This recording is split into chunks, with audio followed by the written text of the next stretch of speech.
Good afternoon, everyone. My name is Joy Cameron. I'm with the VNA. I'm the Vice President for Policy and Innovation. I'd like to welcome you to this afternoon's pre-conference event. This one is called Creating Your Pathway to Performance in Home Health. If this was not the one you're supposed to be at, now is the ideal time to jump. I'm going to do a couple of housekeeping and then introduce our speakers who are so kind to be here with us. I just wanted to give you all a heads up. There is the disclosure form that is on all your tables that you should have seen. It clears up any of the conflict of interest. There is a roster that you need to sign in to do your CNEs. I'm going to be passing it around the room, so if you all want to sign in for that, that would be great. The rules are you have to sign in, attend the full activity, and then there's an evaluation form that will be emailed to you, so you complete that, and it will send it back to you. Just as a heads up, there is one form for all of your CEUs that you'll have for the whole conference, so you can get them at the registration desk, but there's only one form, but it lists all the different events for you. So that being said, I'm going to read the official conflict of interest part. A conflict occurs when an individual has an opportunity to affect educational content about healthcare products or services of a commercial company, which he or she has a financial relationship. The presenters of this CNE activity have disclosed they have no financial conflict or of interest and no relevant financial relationships. The planners of this CNE activity have disclosed that they have no conflict of interest nor relevant financial relationships. Additionally, I'm going to now remind everyone, we sign, we get an email, we fill it out, do the survey, get the form at Reg Desk. If for some reason you did not get the survey, let them know and we'll make sure to get that to you. So finally, good afternoon and welcome to Creating Your Pathway to Performance in Home Health, presented jointly by the Alliance for Home Health Quality and Innovation and the Visiting Nurses Associations of America. This session is being recorded. This continuing nursing education activity has been approved for 3.5 contact hours by the Maryland Nurses Association, an accredited approver by the American Nurses Credentialing Centers Commission on Accreditation. In order to receive your certificate of completion, you'll need to attend this program in its entirety and complete the evaluation available in the conference. Certificates of completion are available at the registration desk. Our faculty has disclosed no financial conflict of interest. A copy of full disclosure sheet is available on your tables, and I'd now like to introduce today's presenters. Cory Rutledge, one on the farthest right, is a principal with the healthcare group of CliftonLarsonAllen, specializing in a variety of financial and operational services for aging services providers, hospitals, health systems, and other healthcare organizations. Cory has 14 years of experience in providing professional services to healthcare clients. Cory utilizes his depth of healthcare industry knowledge and his passion for client service to help healthcare organizations solve financial, complex, and operational challenges. In addition to utilizing his expertise to serve a variety of healthcare clients throughout the country, Cory is also a frequent speaker at various state and national healthcare conferences. Joining him today is also Dave Hsu, and this Dave has more than 25 years of experience and currently serves as the managing principal of healthcare operations and finance. In addition, he leads CLA's efforts in the development of CLA intuition planning tools for clients in multiple industries. Professionally, he specializes in serving providers across all sub-industries of healthcare by providing strategic, operational, and finance services. Thank you so much. I'm going to hand it over to you all. All right, good afternoon. Thank you, everyone, for joining us. I want to start by applauding your bravery for signing up for a 4-hour conference.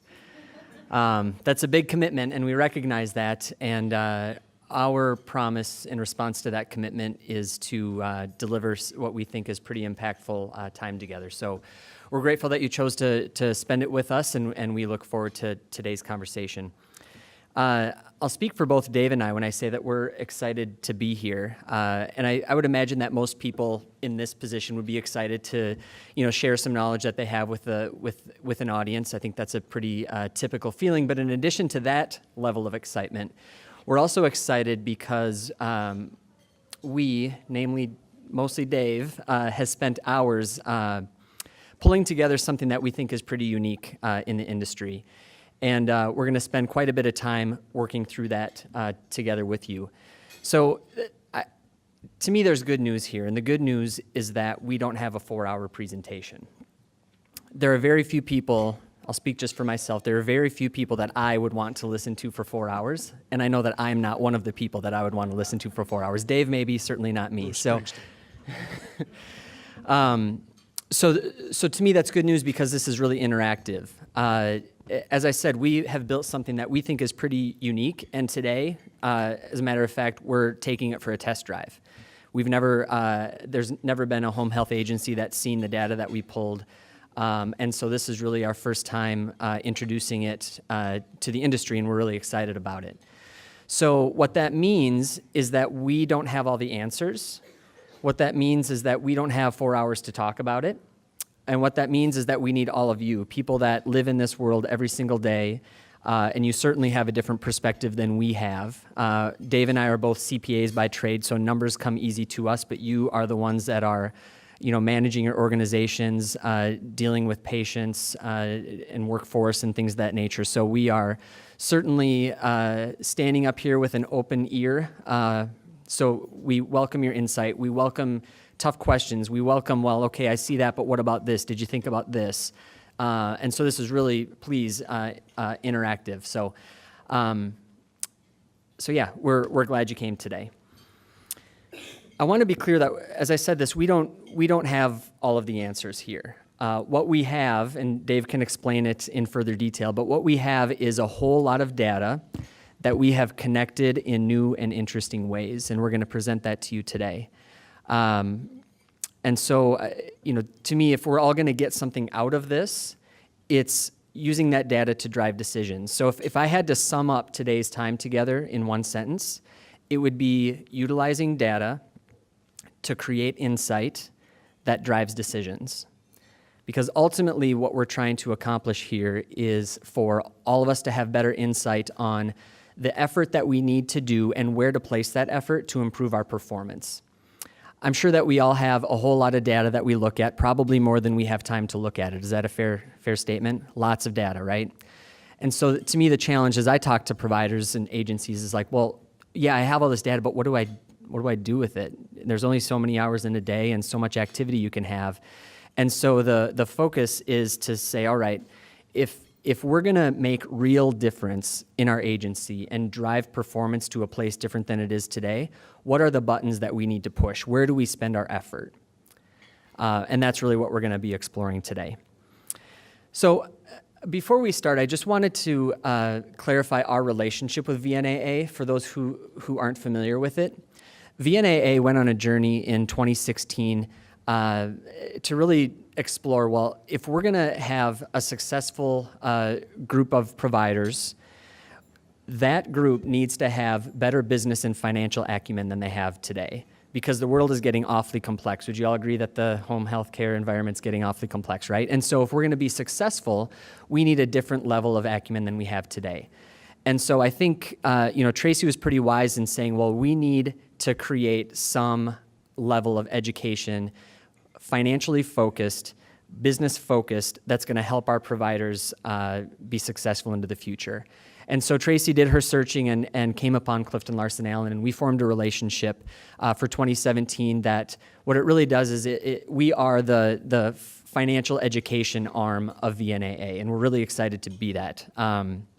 And we take that responsibility pretty seriously. We are creating 20 pieces of educational content throughout the year.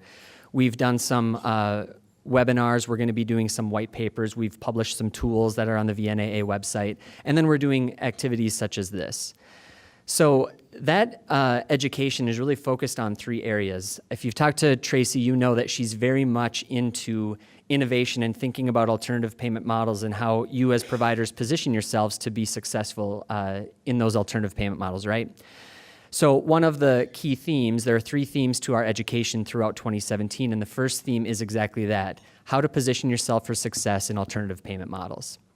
But there's another piece to this. We all know that we can't simply just look far out into the future and make all these decisions, because at the same time, we have to be able to be in business as we transition, right? We can't just focus on the future, we have to focus on the now as well. So the second theme is optimizing fee-for-service, today's fee-for-service environment. And then the third theme is, as we look at the healthcare environment, both in home health and in other sub-industries within home health, we see that relationships are becoming much more important with referral sources, and the ability to communicate your value proposition and demonstrate that value proposition is paramount.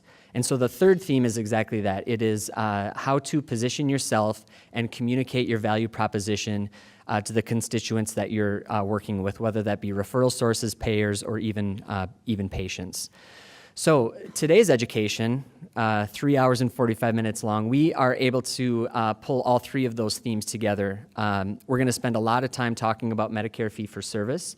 We're going to spend a lot of time talking about alternative payment models, and we're going to spend a lot of time talking about your value proposition and how you use data and your assets and your financial performance to communicate with others in the industry to say, hey, we have something that's pretty special here, and we think that we can be a great partner with you.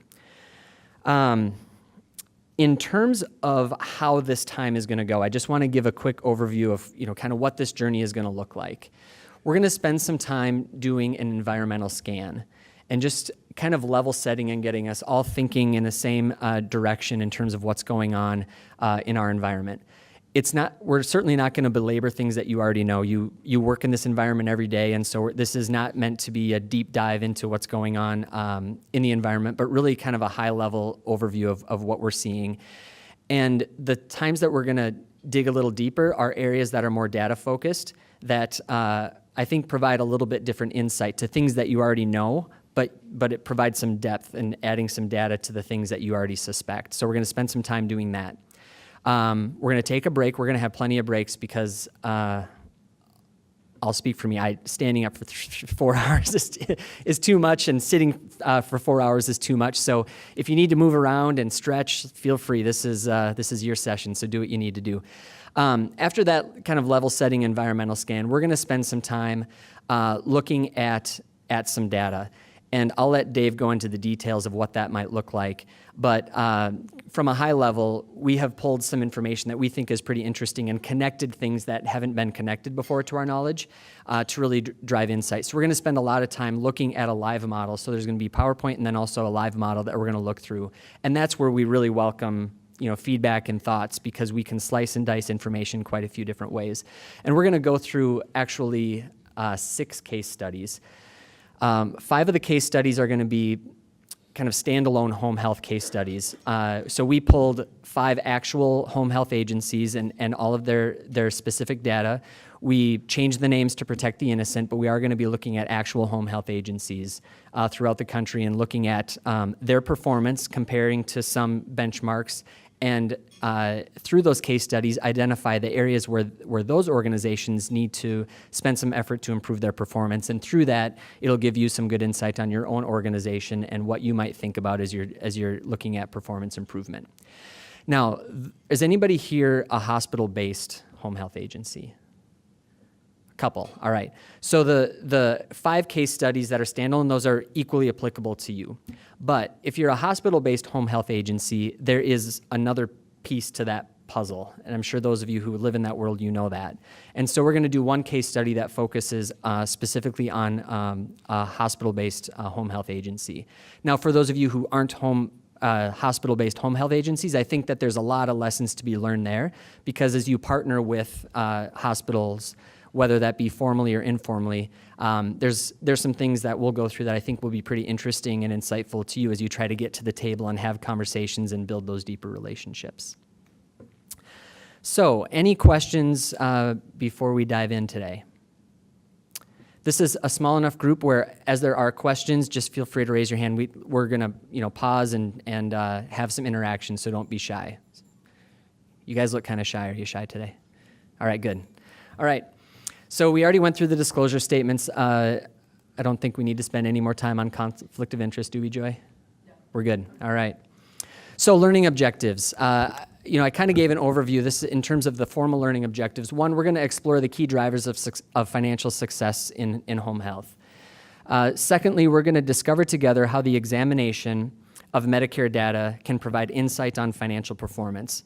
And now the thing I want to mention here is that we've all looked at Medicare data. You guys all know, what a Medicare cost report looks like for your agency, and you've looked at those.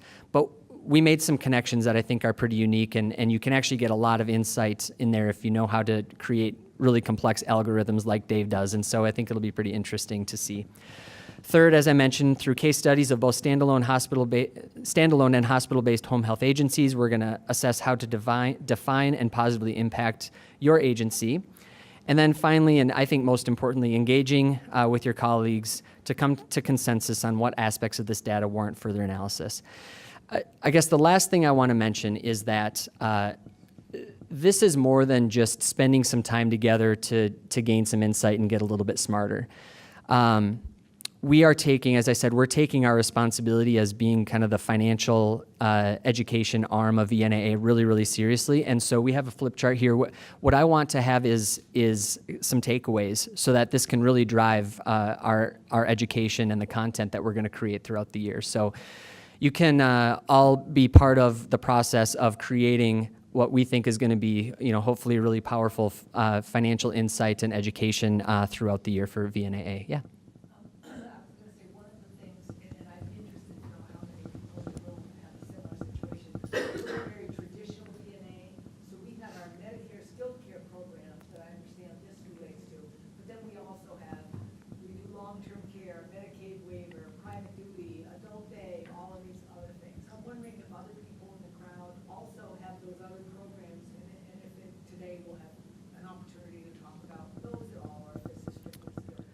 Sure. So because this is being recorded, I'll kind of repeat the question. The question really relates to the fact that as a traditional VNA, there's a lot more than just the Medicare certified home health services. There's private duty. There's other services, long-term care that are included in this. Does this session cover that? And I guess first of all, are others in that same boat?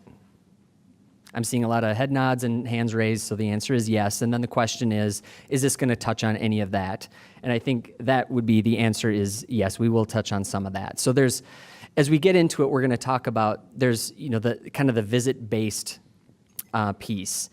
And I think that's a topic that we're going to spend a lot of time talking about, because as we look at the data, that's kind of a black box that we can see it from a macro level, but it's really hard to dig into it based off of the data that we have. So I think that'll be a great topic of conversation throughout the day today.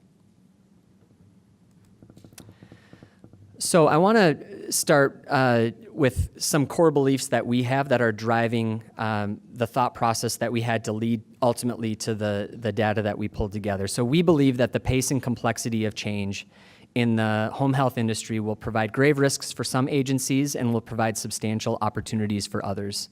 What we're seeing, and we've seen this in other industries as well, is that the standard deviation in performance is getting a lot greater.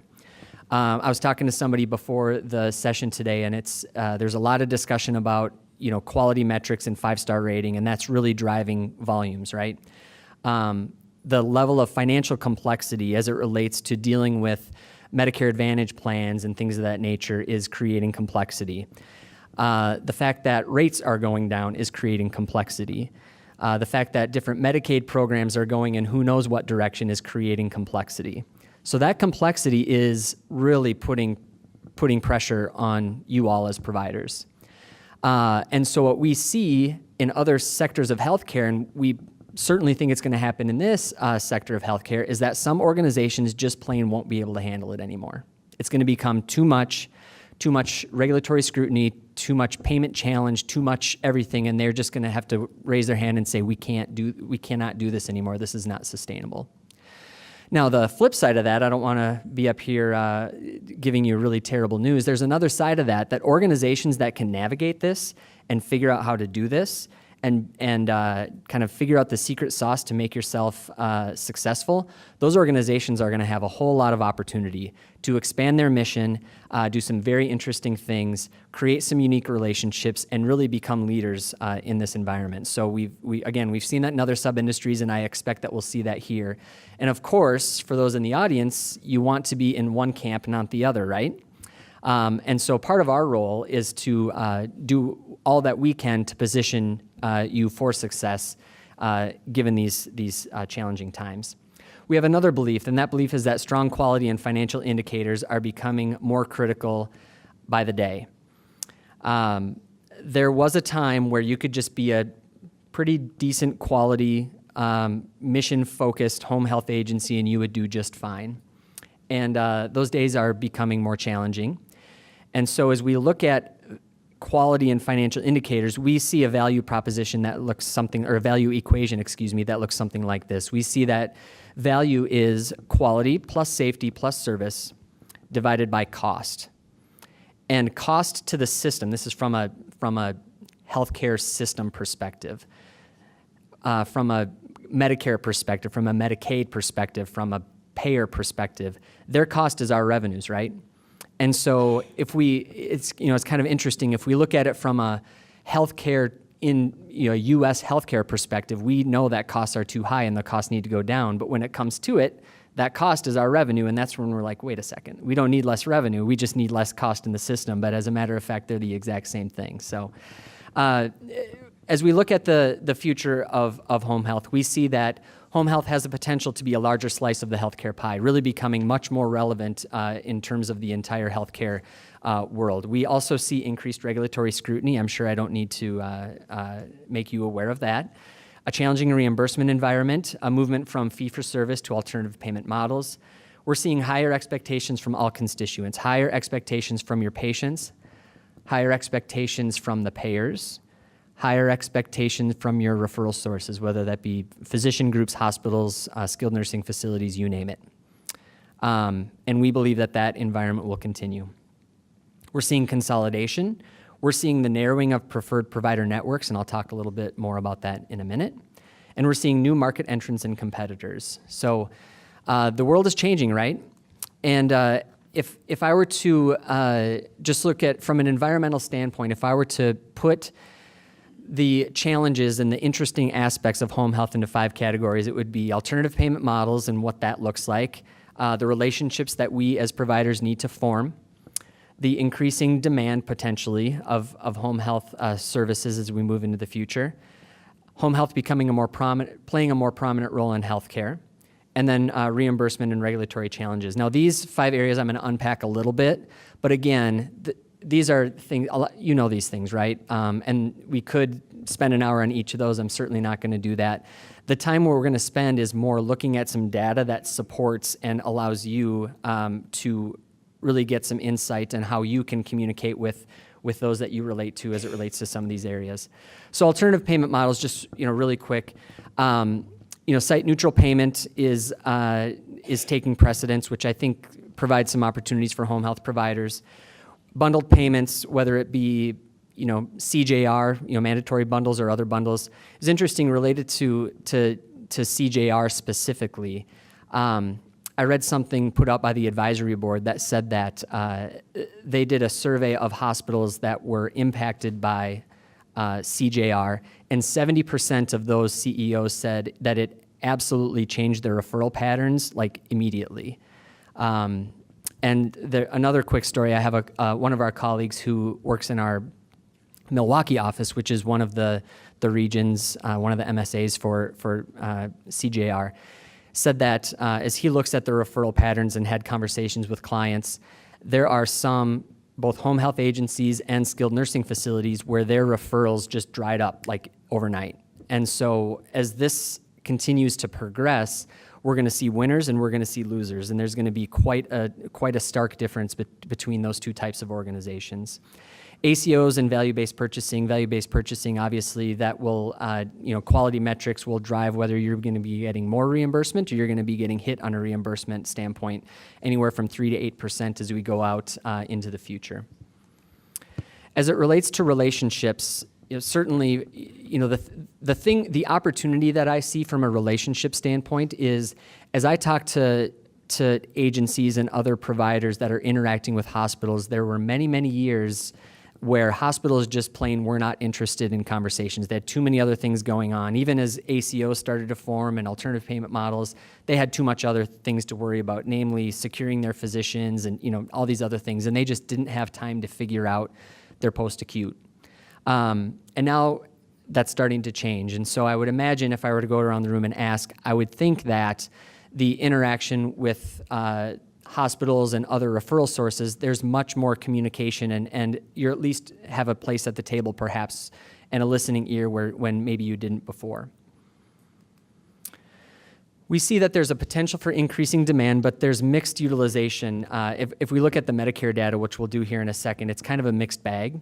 And so we're not seeing huge influx of pure Medicare, but we do see an opportunity for increased utilization of home health care services because demographics are on our side. We all know that there's more people that are going to be needing our services as time goes on, right? We are seeing payment models that will drive increased utilization of home health care at the cost of hospitals, skilled nursing facilities, and others in the healthcare environment, which is a huge opportunity for those sitting in this room, and namely because of a shift to a lower cost of care setting. So a lot of opportunities for us, but I think the key here is that we need to understand the pain points of those that we're interacting with and figure out what our value proposition is. What can we bring to the table to help solve those pain points? And so we'll talk a lot about that today. If we look at home health beneficiary use rates by state, you can see that there's quite a bit of variation.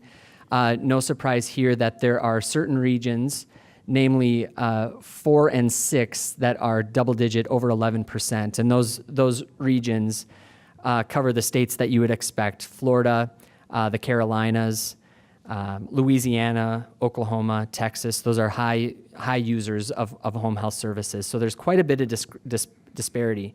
And if you look across the different columns, the utilization trend, the beneficiary trend, and the user trend, basically the utilization is of the beneficiaries, are they using more or less Medicare? This is just Medicare fee-for-service. Are they using more or less home health fee-for-service? And the beneficiary trend is telling us, are there more or are there fewer Medicare recipients? Now, the key thing that's missing here, and the item that's not on here, is the increase of Medicare Advantage plans. So nationally, I'm sure you've all seen the chart where it's gone from basically nothing to the 10s and teens and 20s up to now 31% nationally of beneficiaries are on a Medicare Advantage plan, not pure Medicare. And there are some geographies. I'll speak to where I live in Minnesota. Minnesota's at about 55%. So it's pretty staggering. And that adds a whole lot of challenges. I was talking to somebody earlier, and the Medicare Advantage plans, there's a whole slew of challenges that come with that, right? From a back office function and getting paid on time, and what's your payment rate that you're getting. So a whole lot of challenges related to that.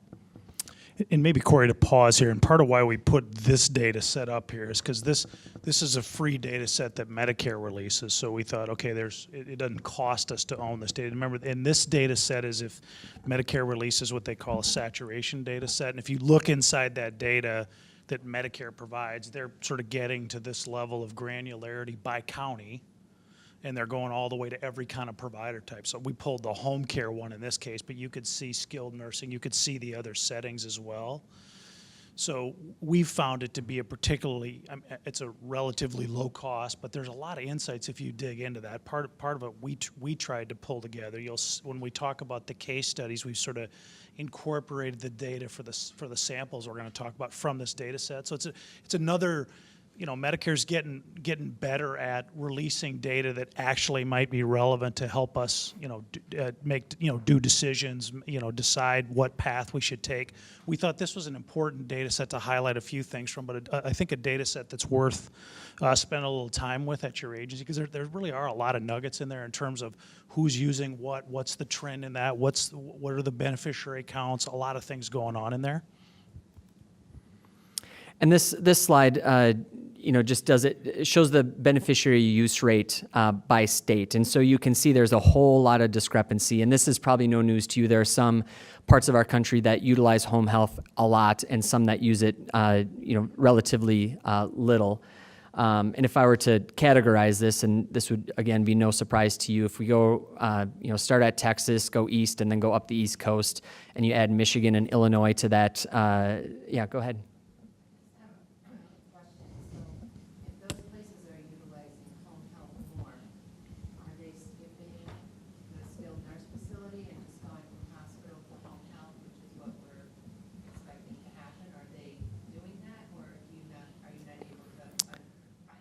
Sure. So the question is the the geographies that use it more, is it a substitution for a skilled nursing facility, or is it somehow on top of a skilled nursing facility? Is it substitution or something on top of? And we'll get into that a little bit. I think the answer is maybe a mixed bag. And Dave, I don't know if you have any additional. I would agree. Although I do think where we've dug into that in a specific market, it definitely is. They're sort of saying we used to go the skilled nursing route. We're now going the home care route. We're definitely seeing that more. Yeah, Rich. Holly, there are a number, it's not a simple answer. It is substitution. If you look at some of the states in the upper Midwest, they use nursing homes like you cannot believe. Yes. And they have some of the lowest home health utilization. Yes. If you then go back and look at the providers that have been able to survive in those states, you go to a place like South Dakota, the majority of providers are part of health systems. So it's been a kind of a double dynamic. Right. The other thing you've got to look at is certificate of need states traditionally do not have the same level of utilization because there are fewer providers. Yes. So you've got fewer people generating demand, all right? And the other thing is the usage and the variation between post-acute and what we would call community-based referrals. And that also varies by the history of the environment where you're talking about, and then you've got the nature of the competitive structure, all right? There are a lot of places you would see where there is disproportionate research rates. Once they get a patient, they will not let go of them until they die. Yes. So, I mean, I think that you can't look at this and look at it and say there's one factor. Yeah. There's just a whole combination of dynamics that are going on, one of which is site of care mix. Yes. So I think I agree with him, but I also think that in the areas where there's high utilization of the home health and post-acute systems, there's got to be some tie-in to the overall costs.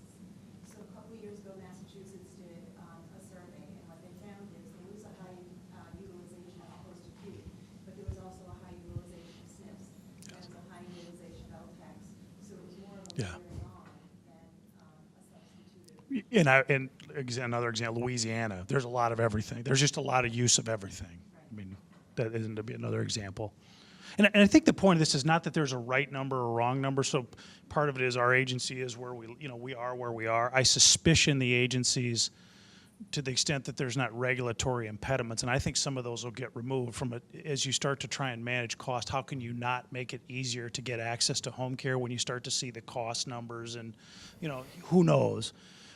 So there's no right place, there's no sweet spot. There's certainly, the data says it's all over the place, and a bunch of variables control why is one state 5% and another 11.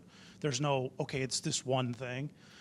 But part of, as we sit here, is it is where it is.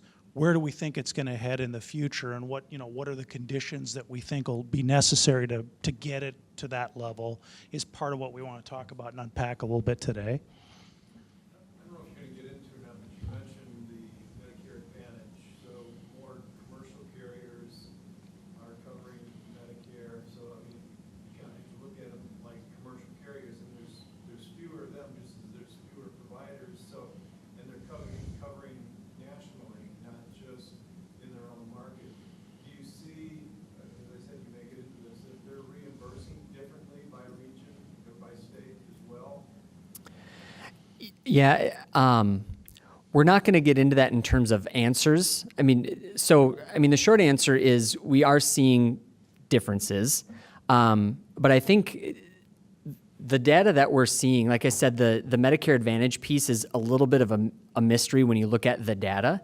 So I think it would be good conversation for us to all, kind of unpack that a little bit, because the data doesn't give us that answer. The data raises a bunch of questions as it relates to Medicare Advantage, because the data that we have just doesn't tell us the answer.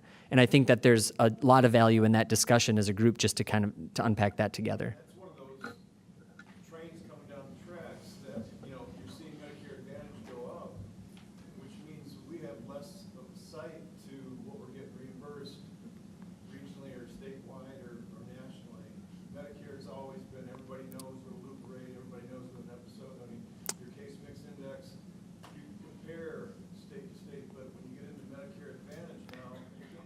exactly. You have some blinders that you can't remove. Yep, definitely. Yeah. So the reason I ask the question is, I think for people who aren't in our industry like legislators, when we're presenting this data to them, it can be very dangerous because they don't know what questions to ask, and we need to be really clear about what we're showing them. And so that's my concern, is like, they don't know to ask the questions that we know to ask, and to educate them and present different things, it's Yeah. And I think to your point, maybe as we go through this, we're going to show a lot of data points. Maybe what we'll do as we go through this is take an inventory of, maybe this isn't one we focus on if we're talking to a legislator. I would suspect we're going to go through a few where if you're talking to somebody in that capacity, these are the data points that might be most relevant to that conversation, because they're not relevant to every conversation. So, I mean, I've been in the industry a long time. Some of those states have been those high utilization Exactly. yes. Forever. Yeah. for years, going back to cost reimbursement in some of those states. So, you know, who knows what the driver is, other than culturally sometimes. And I think legislators understand that. Yeah, it is interesting where, I'll go back to where I live, Minnesota. I mean, when you leave the hospital, you go to a nursing home. That is what you do. Yep, Iowa, same thing. Right, and it's just a very different conversation if you look at other states. So I think that there is a culture, this is what's been done forever, but I think that there is another piece to that where, I mean, how are you going to, how would one change that? The only way one would change that is you kind of have to have a grassroots. I mean, there's not going to be legislation that says, all right, now this is how you do it. There has to be relationship by relationship communicating that, hey, hospital, or hey, physician group, there's another alternative here. And we'll show you some data here in a minute, but look, when you send them to the SNF, it costs X. When you send them to us, it costs Y, which is less than X. And by the way, the outcomes are pretty darn good. Readmissions go down or are the same, yeah. I just would take that back to, you said that there was research done on CJR that 70% of referrals changed. And I think some of that came to be with when they were on the hook for Yes. the whole package. Yes. Right. They look for high quality, Lower cost, yep. you know, sources, and weren't thinking as much about, well, I always hit the number 5 key of referral, and that's, hips used to mean hip to rehab to, it was like a 30-day, institutionalized stay after hips. Now people can go home and are doing just as well or if not better. So Right. those certainly. Yep. And I would say even in other situations, take that all the way to a skilled nursing facility where they've gotten into post-acute bundles, and what they've discovered, we've worked with some that have discovered that for patients who meet a certain criteria, they are much better off discharging them to a home care agency than sending them home, hoping for, because they've now seen the kind of the cost train wrecks that can happen when there's not that. So, it's a cost, but now that they're starting to understand, once they're on the hook to a certain degree for the whole spend, and you get out to 90 days, they realize, wow, between day 20 when I discharge them, now I've seen enough patients where I realize if I put home care in the mix for these kinds of patients, the cost on average for people I don't put in that mix, it costs me $10,000, $15,000, $20,000 more spending happens versus if I put them into home care, it's $4,000 to $5,000. So that there's even downstream of hospitals providers, as they begin to understand and are at risk for how many costs get incurred, they really start to are able to begin to recognize the value of, in this case, moving home care and what it brings to the table, not just clinically but socially and all the other things that are happening that you provide. So it's definitely, as people become more aware of the cost and particularly at risk of the cost, we're struck by how fast how rapidly they change behavior. And this data is 2015 data, so this might be pre-behavior change. But the takeaway that I had from this, and certainly it's not universal, but there are a lot of instances where the low home health utilized states are becoming less utilized, and the higher utilized are becoming more utilized. So, for example, Michigan, Texas, we're seeing that those are actually the use rate is increasing, where states that use very little, like Hawaii, if we go back, they're at like 2.1% and is decreasing at a level of 8%. So again, this isn't universal, but generally speaking, if we look at the states in total, the states that are using a lot are using more than they have in the past, and the states that aren't using it much are using it less. Yeah. I'm gonna start passing the mic. Hang on, hold that thought. I'm going to pass the mic because they're actually recording this. So I'll hand you the mic and you can. Thanks. Hi. I wondered if also one of the factors related to the variability in utilization is the mix of for-profit versus not-for-profit agencies providing services in that state. It could be. I think, Cory, put that down as a question. We have some data where we can take a look at that. Although I would say one takeaway we did have from this, and we'll carry this farther, and it's actually on your little sample, we'll dig into it, is all this national data, even the state data, to my agency and wherever I'm at doesn't really mean anything. There's not much I can glean from this national data that's really relevant to where I live, because there's so much variability county to county almost when you look at it. So I think part of it is, one of the takeaways we had is, you think about this pathway to performance and where there might be data I can use. It's clear that this global level data that's out there, if there's data that gets down to where we live, that's really what we need. So, for example, this to me, the Medicare saturation data and the level they go to, if you could see data for your county, now then we might have something. And at some point, your county is where it is. It doesn't, for example, it doesn't matter that Louisiana's at 12%. If your county's at 5%, that's where your county is. And so as you as an agency are trying to move forward, you're trying to say, okay, it's 5 today. I can look at all the national data. I can look at all this other data and say, well, I think if the market gets, as the provider market gets more cognizant of the total cost of care for patients, I think they'll be more inclined to move my way. And you're also well aware of all the regulatory barriers, all the other local barriers that exist. But at some point, you're gonna, that's the way you're going to make a judgment, saying, I'm at 5. I think it might go to 7. Versus there's so much variation across the country and how it gets used. So I think as we thought about how do you gotta, it's a good data set. There's a lot of good data in there. The global look at that data is so all over the place, it's almost hard to draw a conclusion of anything. I will say, as we get into the case studies, we'll talk about specific to these little 5 samples, what does their data look like in the county they practice in? And then maybe we'll see if that maybe is a little bit more relevant to help us. Okay, oh, that was interesting, but this is really what I need to know if I'm an agency trying to go from here and move forward. So the next item I want to talk to relates to environmental scan is the opportunity for home health to play a more prominent role in healthcare. So, it's increasingly being recognized as a low-cost alternative. You finally have a place at the table in some instances, or at least you're closer to the table, or maybe even at the kids' table, or so you're getting there, which really requires you to understand your competitive advantage and communicate that. Now, to me, the key in that is understanding, and I'll just use hospital as the example, understanding the hospital's pain point. What might surprise you, and Dave can speak to this because Dave is very much either a hospital guy or a recovering hospital guy, depending on how you want to say it. Hospitals don't know their pain points, right? They're these, especially big systems. They're so big and they have so much going on that they might have a post-acute pain that they don't even know. But if you have a place at the table, it's your opportunity to show them that, hey, you don't even see this, but look at this pain point, and hey, we can fix it, or here's how we can help. And so I want to show you, and Dave, I know that you pulled this together. This might be some good information for you to walk through. But what we did is we pulled some data both from a national standpoint and for a specific hospital, and this is public data, so we're not pulling the curtain back on anything that's not public.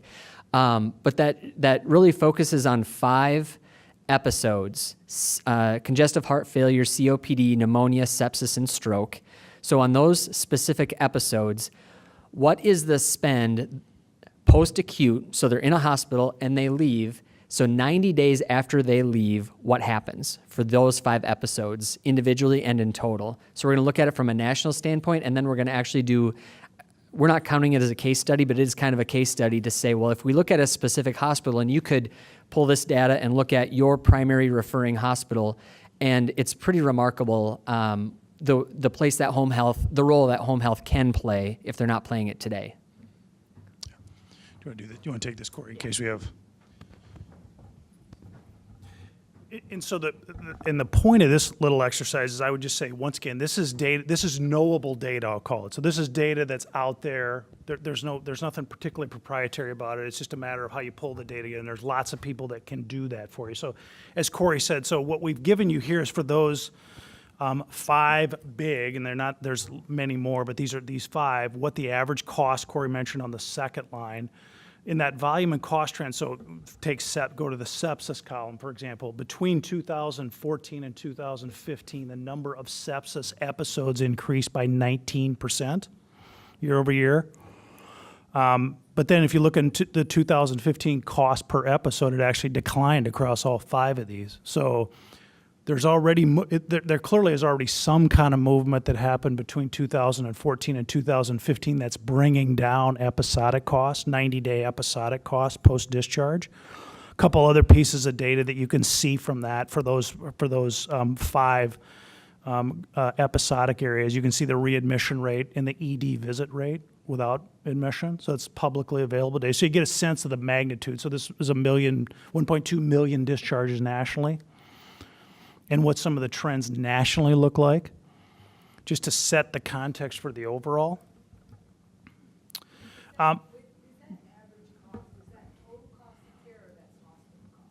The cost you see here, this is going to, and this is all post-hospital. So there's a hospital readmission would be in this cost. It's not the original. It's not the original stay. It's after the original stay, 90 days after that. Yep.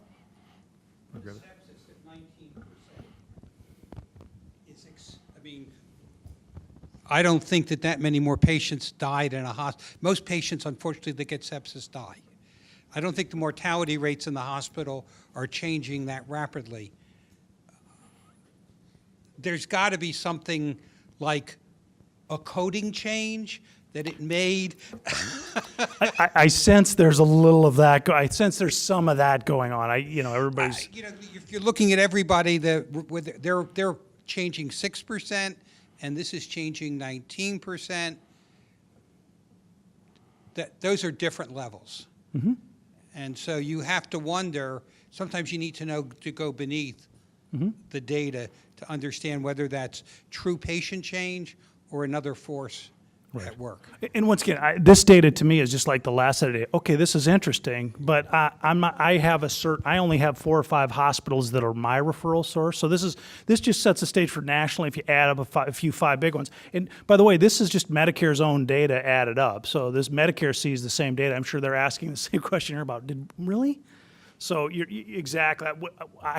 We knew it was in the hospital space. We knew it was going on. I just had never, till we literally put this presentation together, I never sort of said, oh, wow, did you know sepsis episodes increased by 19% nationally? I hadn't really appreciated that. So, go ahead. There is actually something relatively new going on with sepsis in home care. Mm-hmm. The New York Home Care Association has been doing a long-standing study that shows that that what's underneath a lot of admissions and a lot of deaths is really sepsis, and that they've also created a new tool that there's grade 1, 2, and 3, and if you catch it at 1 or 2, you're going to be able to keep the patient out. Mm-hmm. So sepsis is really something to really be paying much more close attention to, and I think that might be what's at the base of that. Which then results in Yes. coding change, because they've now changed what the DRG they're going to get paid under is. Yes. Right, so it might not be that there's more sepsis, that's just... More lucrative? Yes. Because remember, hospitals have to maximize fee for service as well, so, yes. So I think to that end, so that was a national context. So what as Cory said, what the next few pieces are just some snapshots of, so, the data's available and you can get it publicly, it's all publicly available. So this is the this happened, this isn't sepsis, this is simple pneumonia, 90 days for a specific hospital. I'm picking on Innova Fairfax Hospital out in Virginia. So you could, if you were this home care agency, you could get the data to look at, what does their episodic profile look like. This happens just to be the average. It's talking about the minimums and maximums, just a range. It's talking about what the readmission rate is. So you can see this data for every hospital. It might be a referral source of yours. The data is available to take a look at this. This is one level that you could see the data. This one's a little busy. This just shows you you can see the kind of hospital-specific trends, the regional trends. So there are ways you can see specific to a hospital, specific to the region it's in, and then the national data. I'm saying this is all data you can see and trend.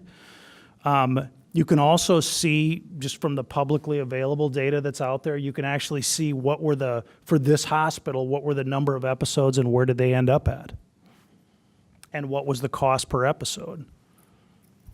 And you'll notice here, this particular hospital looks like, and we'll focus on and I think the way to read this data is it's the home care agency, that's self-explanatory, the skilled nursing facility and the STAC, those are, some of those are readmissions, some of those are hospital-based SNFs, I think sometimes end up in that. But in particular, what's interesting to us is the interplay between skilled nursing and home care. So we would, for example, look at this and say it's relative to the patient types that may end up in either setting, either home care or skilled nursing, it's 50-50 for this particular DRG. And then there's this other recurring theme that I think this becomes, this is part of the value proposition. When they end up in home care, those 140, there was $7,800 of cost incurred. For the other 140 that end up in skilled nursing, the cost was $18,000. So if I'm a home health agency that is somehow interacting with Innova Fairfax Hospital, if that hospital isn't knowing this, I would want to make sure that they start to know this, right? Because this could have a major impact on their referral patterns, particularly as we move toward alternative payment models. I doubt, if we're in a siloed fee-for-service health, environment, they don't care. I mean, after it leaves their walls, it's like, well, kind of who cares what happens? But now in if we're in an alternative payment model where there's risk sharing, or total cost of care, or a bundle, or whatever the case may be, I certainly, if I'm that hospital, and if I send them to a SNF, it's $18,000, and if I send them to home health, it's $7,800. I know what I'm going to do if I'm getting similar outcomes, right now. But this is saying that in a total 90-day, obviously there's not a whole lot of readmission from the home health, because if there's readmission, that you can put a 1 in front of the 7, right? I mean, that's another $10,000, right now. So obviously the total outcomes over a 90-day, not just 30-day, but a 90-day episode is pretty powerful. Yeah. And to that end, to kind of continue to make the point, once again, data that this is all knowable data. Innova Fairfax could know this. We, as the referral, as one of our referral sources, we could know this. This breaks it down by who are the major post-acute providers that they refer to. So you can see the episodes. So you can you can tell from this data, I think that's the system's home health agency. So that system capture issue that we'll talk more about is a real important issue to them, obviously. But you can see what the costs look like at the different, and this is provider-specific cost, so they can see readmission rates, so they can get to all this data. So once again, all good competitive intelligence, so we can see what it costs, who it's going to, where it's going to. That's the kind of data that one can use. And the question as we go through all these, the questions we're sort of posing to you is, knowing this data is known, could be known, should be known, how can we use this kind of data to help improve our performance? That's really why we kind of show this, but that's the question we're sort of posing to the group as you think about this. I did find it interesting just in this particular case study. If you go back, I'll just go back a slide. You'll notice home care averages $7,800 an episode, but the system's home care agency clearly is higher than the average. So the other 30 probably, so the 110 of the 140 referrals go to their own system home care agency. They average $12,000 of cost. The other 30 must just be they go into home care and they don't get much else to average out to the number they do. Just to give you, that's some of the data that you get, some of the questions you end up having about this data. And even that you could unpack because so 30 out of 140 episodes change the average from 12,000 to 7,800. I mean, that, if you just think about what the average cost of the other 30 must be, it's like almost nothing. So then you stop and think, well, okay, then maybe are they doing that on purpose? Are they taking the tough ones and sending the other ones elsewhere? So there's some referral pattern questions there. There's just a lot that one can, unpack and think about when it comes to that.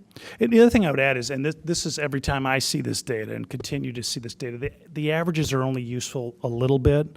You really do need to get down to this, because if you look at this schedule, let's just forget we ever saw the prior schedule, and we just focus on this schedule, you can see Innova's home care agency, it's 110 of the episodes go there. The average cost is $12,000. You follow skip over the place where the readmissions are happening, and you go to all the next three are all skilled nursing facilities, and you'll notice their cost. So you sort of see at this level, you realize, well, still, whatever the differential is, it's still home care is significantly less costly in terms of a spend than any one of the skilled nursing facilities, with the exception of the Virginian. So, and remember, the skilled nursing facilities should be able to see in the same data. I'm looking at this going, what's the Virginian doing? They're a facility that's already positioned to compete with a home care agency. If you think about how this works, if you look at them, their cost is 15. The home care agency of the health system is 12, so they're only 3,000 more expensive. So versus some of the other ones that are spending double that number. So think about that in terms of, skilled nursing facilities are going to have to find a way to compete in this space. But this sort of reinforces that one of the fundamental value drivers in a total cost of care equation is home care is just less expensive in terms of costs that get incurred. We wanted to give you, and Cory mentioned we've got 6 case studies total. There's 5 specific ones, and these we'll dig into, and we'll actually start with, that's the handout, has some beginning data on them. We'll actually sort of roll those forward around a few things we'll talk about as we get into this. But in terms of data, this is actually the real data, and what the percentage you see on the screen is, it's that relationship of the episodes that either go to home care or skilled nursing. What percentage of those episodes go to home care? That's what this chart that's what the chart that's on the screen would show you. So let's unpack this for a second. So in our 5 sample agencies, which are strung all over the country in different markets, our first sample 1 when we get to it, in terms of COPD, 36% of the episodes that go to either skilled or home care go to home care. You go to the next one, sample 2, which is in a different market, in a different state, in a different place, they're actually at 54%. And then I'll go all the way over to sample 4 in that market, and this is for their main referral hospital of that home care agency. That's the one we pulled the data for. They're at 66%. So in that case, if there's a propensity to go to one of those 2 settings, in the sample 4 that we're going to talk about, 2/3 of those go to home care. So once again, when you get down to where these agencies actually are, the sort of conditions they live with, you see that same variability just across. I'm just looking at COPD, and we did it for CHF, we did it for pneumonia. On the next 2 pages, we did it for the other 2. But you'll notice there's a huge variation just in COPD across 5 agencies in terms of what's the pathway that happens post-acute when you compare skilled nursing to home care. Wide variation across all these. And so part of what you don't know, and I think this is what we want to test a little bit of the money on, is if I look in sample 4's market, is 66 the right number? Should it be 75? I don't know what the right number is. There's some evidence to suggest in sample 1, well, whatever they're doing in sample 4's market to move 2/3 of the COPD episodes to home care, there's probably a lot of opportunity in the market that sample 1's in, relative to changing referral patterns around that particular episode, and in a number of these episodes. To get to how does this affect quality, cross-reference this with outcomes of 3 hospitals Mhm. patient satisfaction, et cetera. Well, the interesting thing is, the cost data already, so when we look at home care, if you think about home care, just the fundamental thing that happens is, the home care episode, you're going to get paid, what, $3,000 plus or minus for the home care episode? The typical nursing home stays 15, 20 days at, call it 500 and change. So just the actual service event cost is 7,000 different. You can have a lot more. The cost data we've been talking about is including readmissions, by the way. But even Yes. at that example number 4, using home health 66% more with COPD versus the nursing home, were more people able to stay out of the hospital in 30 days? Do you know that or not? I think we could go all the way to, That's the important thing, because, when it comes down to it, if they're keeping them out of the hospital, that's what our referral sources are interested in. They really don't care if they send them to home care or nursing home. They just don't want to see them back until day 31. Yeah. And the next couple slides, this is based off of 90-day, but when we look at 90-day and we look at the total 90-day cost, it doesn't tell us the exact answer, but it sure leads us in the right direction. Right. So if the 90-day cost is less in home health, post-acute, that probably by definition means that there are less rehospitalizations. Because if there's rehospitalization, the cost would jump. And then patient satisfaction, too. How does that equate? Are people happier going home than they are going to nursing home? And I live in both states, Nebraska and Iowa, that have value-based purchasing, and that's the world we live in. Sure.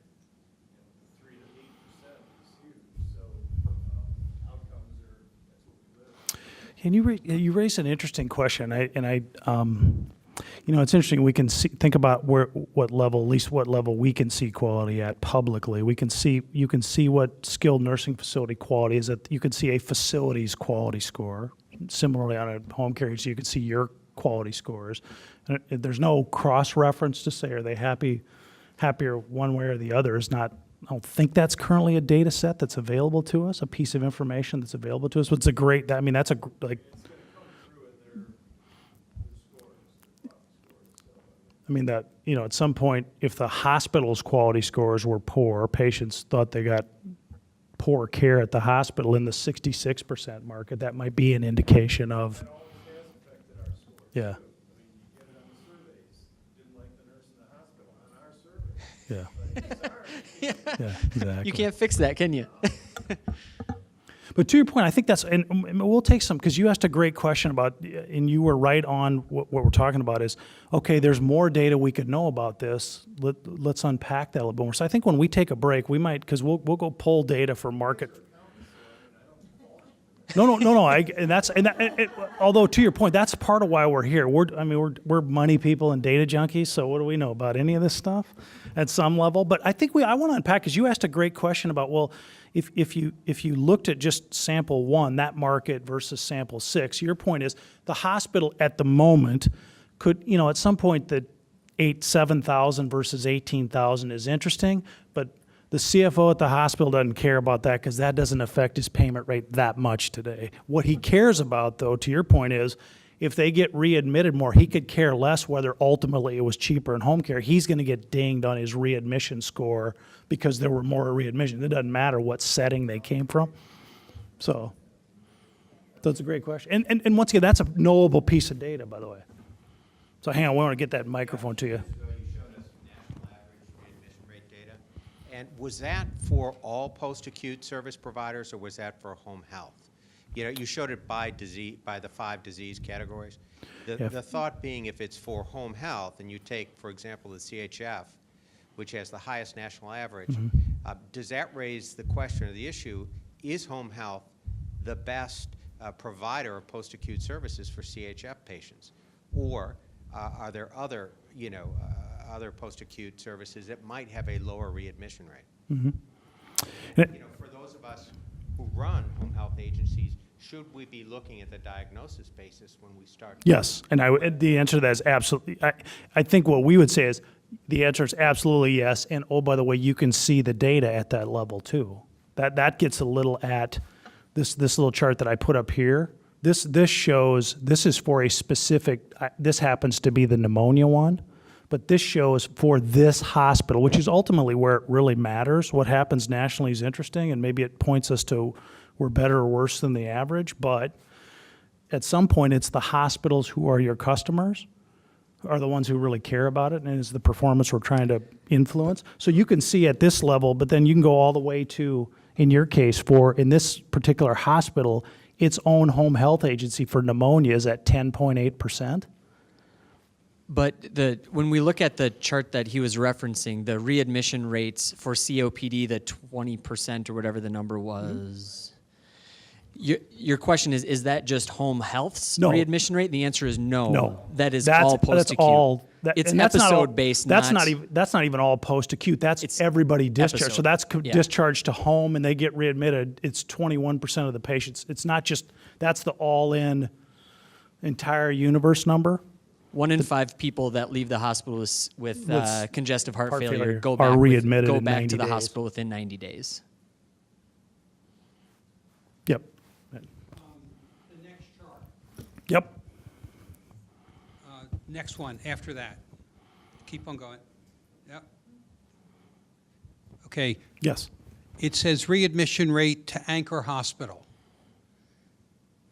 In a metro area, they don't always come back to you. And to that point, I think we showed Anchor. I think, once again, the data is available where you could see that to any hospital. Yeah, I mean, I think that's what you need. That's one of the problems the hospitals have been having is they don't know that they came back somewhere else. Yeah, somewhere else. Great point. When we've run these same numbers, to Cory's earlier point, you can afford a lot. You know, we looked at when this process started, SNF readmission rates were up at 21% overall, and home health was worse at 28%. But when you do the math, that 7% difference goes away from a cost perspective, to your point, because the episode cost in the initial site of care is 3 times more expensive or more at a SNF. All right, so that even with the higher, because that's one of the things you're going to hear from the SNF people, they're going to say, well, the home health readmission rate's higher. And they're right, it very well may be. Maybe, yep. On the other hand, you know, the cost differential. But to Jamie's point, the question becomes, what's the time frame? All right, most people, unless you're in an ACO or a bundled payment, don't care about 90 days. What they care about is 30 days. And so for most of us, that's what's important. So a takeaway, which once again I would tell you, this is another knowable piece of data. So the data you see, you could do the 30-day one, which that's the one that affects their revenue, the hospital's revenue today. Is if 30 days out, they're coming back more in home care. Forget about the difference in the whole thing, because that isn't driving my money today. I just know my readmission, I just got a 1% readmission tick, and I'm looking at who's got more readmissions. So, and you raise a great point about that's sort of the transitionary nature of what we're talking about. Today, it's 30. For the bundles, some of the mandatory bundles, it's moving it out to 90. So we're in all these different measurement points about, does 30 matter, does 60 matter, does 90 matter? So I would tell you in terms of data, you'd need to see this exact same data from a 30-day standpoint is important, because that's for different reasons, because in some ways that's what's most relevant to the hospital today, is that's what they're judged on, is the readmission rate within 30 days. So good point. I also wanted to say, thinking about the hospital readmission rates, and if it's higher from a home health agency than a SNF, one of the things we're looking at is, so who are those people who get readmitted? And some of this is, I think we need to go further upstream and work with our hospital partners to be sure that people are well screened, so the right people go to SNF who really need that level of care, and the people who can be successful at home can come home, and then we both get to reduce our readmission rates. If we're, so I think that we have to take that clinical look at it Yes. also. That who's going where, and not just. I think what's happened to us is we have almost too much volume. The hospital's sending us everybody, and so we're now working with them about some people who aren't appropriate to be sending home. I mean, and who would have thought? It's be careful what you ask for. Yeah, I no, guess. absolutely. What I actually want, to your point, I think we want to spend a little time. Maybe we won't do it. We'll do it maybe after our first break. You're absolutely right. I think there's one of the pathways that I think becomes important is take any one of these I'm looking at, any one of these episodes we're looking at, COPD, it doesn't matter. And if it's in a current state today, 50-50, first off, and we'll talk about the money implications. What if we could move that to 60 or 70%? How many episodes would that translate to for my agency? What's the contribution margin my agency could generate from that? Okay, good. That's the return on investment. Your point is the real hard work of doing that is to get in and say, wait a minute, these are real people with real things going on. We need to figure out how do we get the person to be in the right setting. If it's not 50-50 today, I think that my general sense from the data is there could be a lot more people going to home care, but that's just the general idea. When you get down to here's this patient, here's that patient, there definitely some work we need to do, some things we need to figure out to better make sure, because there's things we just can't do, shouldn't do, or not the best at. So I think part of moving forward is say, how do we better define those clinical pathways around these, and if it's, the other thing I'm noting, and it'd be interesting for the group's reaction, is there's the way Medicare does it, which it's sort of defined as what they had in the hospital, and that's how we define what this episode is. My sense coming out of post-acute is that isn't really all that's interesting, but that's not really what determines, which I think is, to me, is always one of the flaws when Medicare looks at this, is they look at a post-acute discharge like every simple pneumonia, right? Well, no, not really. If you get to what exactly.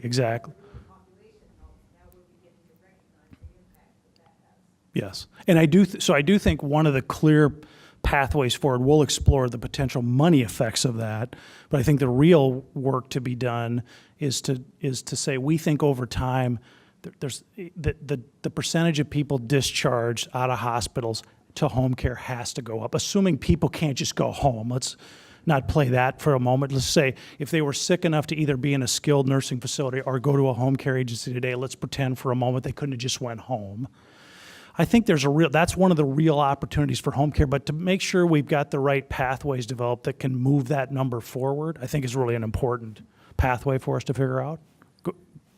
And I think I want to make sure that we get a break sometime soon. So there are just a couple more pieces of data that I think are interesting related to this conversation. And then what we'll do is we'll take a break and come back and totally switch gears and get into some more live modeling and things like that. So we're going to cover kind of the cost side. We talked about the percentage going to home care versus SNF. Now we're going to talk about what the cost side of that. And then we can have that conversation, and then we'll take a break after that. And and I think these are 22 for those of you that side. These are just the cost side. So this is flipping it over. We gave you the referral percentage, the relative referral mix. This gives you the cost comparison. This is 90 days for the 5. So the key easy theme that anybody can pull from all of this is that if you look at a total 90-day post-acute spend for, I don't think there's actually an exception, for every one of those 5 episodes, for every one of these 5 samples, the cost is lower. Although I was paying attention. You had mentioned. Yes, this is So the spending you see on these schedules. It's obviously post the initial hospitalization cost. So it includes the readmissions. It includes any outpatient services they would have gotten. It includes any physician services they would have gotten. It includes the home care spend. Yeah. Not getting 11 grand per episode on those, are you? Just a little short of that? So again, if we look at the question that we're posing at the top of the screen there is, how can we use this information to communicate our value proposition? And to me, that's easy, right? I mean, we could pull this for 30-day, and I would suspect that we would get, similar outcomes. But fact of the matter is, if you look at the total 90-day spend for these 5 episodes, home health looks like a pretty viable option. And so, if we have the opportunity to talk to our hospital partners and we have this data for their specific hospital, that's certainly something that I think would be of interest to them if they're getting into any sort of risk-sharing, alternative payment bundle, you name it. I think this would be pretty interesting information for them. I did want to touch on this one. This is a busy little schedule. What we wanted to give you, since we work with providers across the continuum, what I wanted to show you, this is a real live. It's primarily a skilled nursing company, and they're sort of doing what we're going to do later. They're going to roll this thing forward and say, where do we think our demand is headed from our standpoint for skilled nursing services, short stay skilled nursing services. So part of what I wanted to highlight for this group is even the skilled nursing business is recognized. Well, we think as we look at our utilization of service rate today and we fast forward that a few years, we better have a variable in there that says, we think over time more people are going to get directed to home care. In this particular example, they thought a bunch of demand would go in the future to home care. So just think and then there are competitors at some level, but I mean, even the skilled nursing facilities are starting to recognize, and this is a pretty typical planning exercise when you look at demand to say, I'm looking at usage of skilled today, and I try and see what it's going to look like 5 years from now and plan myself. A lot of them are beginning to build in the lever that says a certain percentage. If the discharge rate to me is 15% today, in the future, just home care alone will get 4 or 5% of that in the future. I just wanted to show you a real live example, and to see the effect that has on their demand. So the other side, almost, if you think about it, is recognized. There's a lot of movement on the cost side, which we think we have to. So we shouldn't be planning for all kinds of demand in the future, even though their demographic says the same thing that yours. I mean, we all have the same demographics as all on post-acute side. They're even recognizing that home care is probably going to take a bigger chunk of that in the future. So Dave, if we just unpack this portion of the graph, do you just want to explain kind of what's going on here? So, and again, this is from a skilled nursing facilities perspective, but it's certainly impactful to this conversation. Well, let's look at what they're assuming. That in the big black box in the upper left-hand corner, they assumed a few things on the nursing home side. They're assuming their lengths of stay are going to decline. In this case, they thought 16% was the appropriate planning assumption.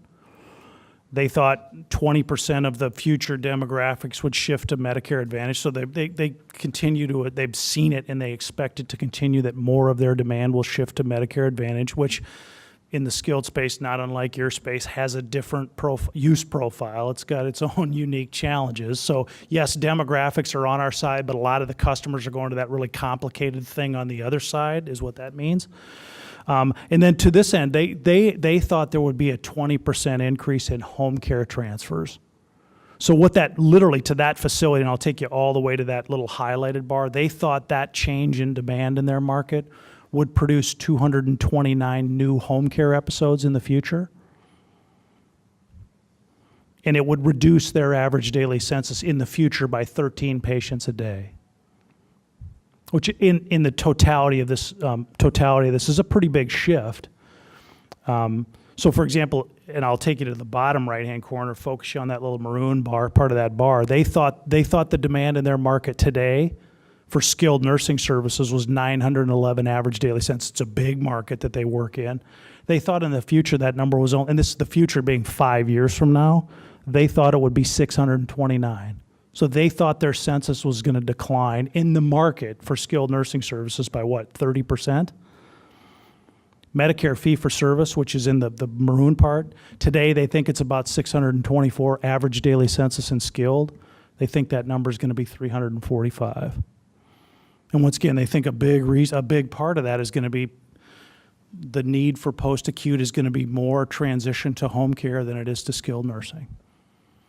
So if we go back to some opening comments, if this nursing home is right, if this nursing home company is right, and their world's going to change pretty dramatically because more are going Medicare Advantage and more are going to home health, it's going to decrease the demand for their services. The flip side of that is it increases the demand for your services, and it's more Medicare Advantage, it's less episodic fee-for-service. Back to one of my opening comments is if this actually happens, which if the nursing home thinks it's going to happen, I would imagine they'd be less optimistic about it than we all would be because of their natural bias. If this happens, are we prepared for that? And do we have the business acumen to handle that and to navigate that and to turn that into a real opportunity instead of just a bigger headache than we currently have today? So to me, that to me is why understanding your performance and the levers that you need to pull to increase that performance and better that performance is so critical. So we're going to take a break, and when we come back, we're going to start to unpack that question of, all right, we see that the world's going this way. Is that a good thing or a bad thing, and what are we going to do about it? So why don't we it's about 1:27 right now. Why don't we come back at 20 minutes to 2? So at 1:40, we'll come back and reconvene. All right, thanks, everyone. All right, we are going to go ahead and get started. And I think Dave pulled some information during the break to respond to a question that came up during the first portion of today's conversation. Well, and part of what I do is just in terms of, as you can access this data, some things to think about. So I think the question was asked, I think we might have been looking at pneumonia. So let me get to pneumonia. Where the question was asked was, well, you're showing me the 90-day data, but what does the data look like after 30 days? So I think in terms of the data that you may want to see, that's certainly a way you might want to see that data. So what I'm just pulling up on the screen is I think this is the same exact hospital we looked at in our case study. The only condition, and it was simple pneumonia, I believe, was what we were looking at. The only condition I changed was I said instead of 90 days out, show me what it looks like after 30 days. And in particular, I just highlighted, if we'll remember from the data example, that their of a home health agency was the #1 agency in terms of episodes. I believe their readmission rate to the anchor hospital at 90 days was 10.8%. So in case, and you remember the others. So this gives you a snapshot of what all those referrals look like after 30 days. So I think in terms of data, as you think about what data you might want to have available to help understand your value proposition, the ability to slice it, by days is something that's important. So a couple other things. I'm noting for this particular episode, the cost after 30 days was $6,900. So we're halfway through the home care episode, and we're probably at the full nursing home length of stay. So for example, if you look at Fairfax Nursing Center, the #1 nursing home that gets referrals, versus the home care agency, there's about a $13,000 difference. There's a higher readmission rate after 30 days. Why is this important? So if I'm the CFO or I'm the CEO, or I care about the financial condition of the hospital, readmissions readmissions within 30 days I get measured on, and I might get punished for. So that's the importance of that today. As it's so different than the 90-day cost, that's the cost they care about. So in this case, their #1 referring agency, I think in their own home health agency in their system for simple pneumonia referrals actually has a lower readmission rate than I think not all the SNFs, but most of the SNFs. Here's one here that doesn't have any readmissions in the 26 that they got. I'll just flip this just to flip it back to 90 days so you can see that. That's what it looks like, same view, same episode. This just rolls the costs out 90 days. So you'll notice what happened to everybody's costs kind of went up. And part of why this was such a great question, because I think okay, we get the value proposition that, okay, so our core, it's lower cost to move through our agency than the nursing home, if for no other reason that an episode costs $3,000 in a home care agency and it could cost 10 to 12,000 for the days in a nursing home. That's just a core difference. It's interesting. So if you're a home care agency in this case and you see the readmission rate for the same group of episodes, it was 5% after 30 days. By 90 days out, it's up to almost 11%. So, and this is a dilemma that, as I work with skilled nursing facilities, this is a dilemma they face. The 30-day one is a proxy of how often they get readmitted when I have some control over that, because they're in my building most of the time. So I have a little bit of control over them. As they think about, okay, would I want to take risk on a bundle out to 90 days, they're sort of, well, wait a minute, my operation is not, I don't have people on staff that have the capability, I don't have the resources in my income statement to manage those costs that happen 30 to 90 days after they leave a hospital. I can barely keep track of it in the 25 or 30 days they're in my place. That's what my organization does. I suspect in some ways home care has a little bit of the same issue. You know, you're organized around 60 days. Well, what about those, what about those other 30 days? So the example here, I might say, maybe I'll drop it back to 60 days. So it looks like the 60-day readmission rate, I'm looking at that top one that's highlighted, that home care agency on top. So remember, its 30-day readmission rate was 5%. Its 60-day readmission rate is 11%. Its 90-day readmission rate's the same. So I think the other important part about data where we need to, and the good part about this from a data standpoint, the way I see it is, luckily we're not getting scored on any of this data today. Eventually, if I'm getting paid $18,000 for an episode, it's real at that point. If it costs more, I got to give money back. If it costs less in the current sort of bundled philosophy. The good part is we can use some of the data that's out there, and I think we do need to use some of the data that's out there, if nothing else, to begin to understand what that cost looks like, when the costs get incurred, what kind of costs get incurred. Because I do think, as certainly as we've worked with organizations that have transitioned to bundles, that are in bundles, there's operating infrastructure, there's infrastructure that organizations today, just providers don't have, because it's not, why would they? That's not what they do. That if you move to those payment models that are somewhat reflective of the total cost of care, there's different assets you need in your organization to do that. So the reason I say that is because there's data that can help us to understand what that looks like and be able to parse that. I think is an important thing to think about as we try and find those pathways. Is there a question? Questions? So great question. I did want to follow up on that. Thank you very much for asking that. Yeah, Autumn. Yep. And maybe you're going to talk about it going forward, but did you guys start slicing in the data for, like, their DRG and the CC or MCC and their CMI? And I would expect that the readmission rates for home care would be lower because these patients are healthier than those that should be going to the SNP. So I'm just wondering, I'm trying to wrap my arms around how I can pull this data for our agency, because what it's showing is what I would expect. I think to that point, I think it's in terms of this data, and the provider we use, and there are lots of them that do it. You'd want to be able to see the data the same way as this, but you'd want to see it where it sources to your agency. So there's, when they pile this data up, they can cut it between the MCC, the complications and comorbidities, and you can sort of look at the data a little differently.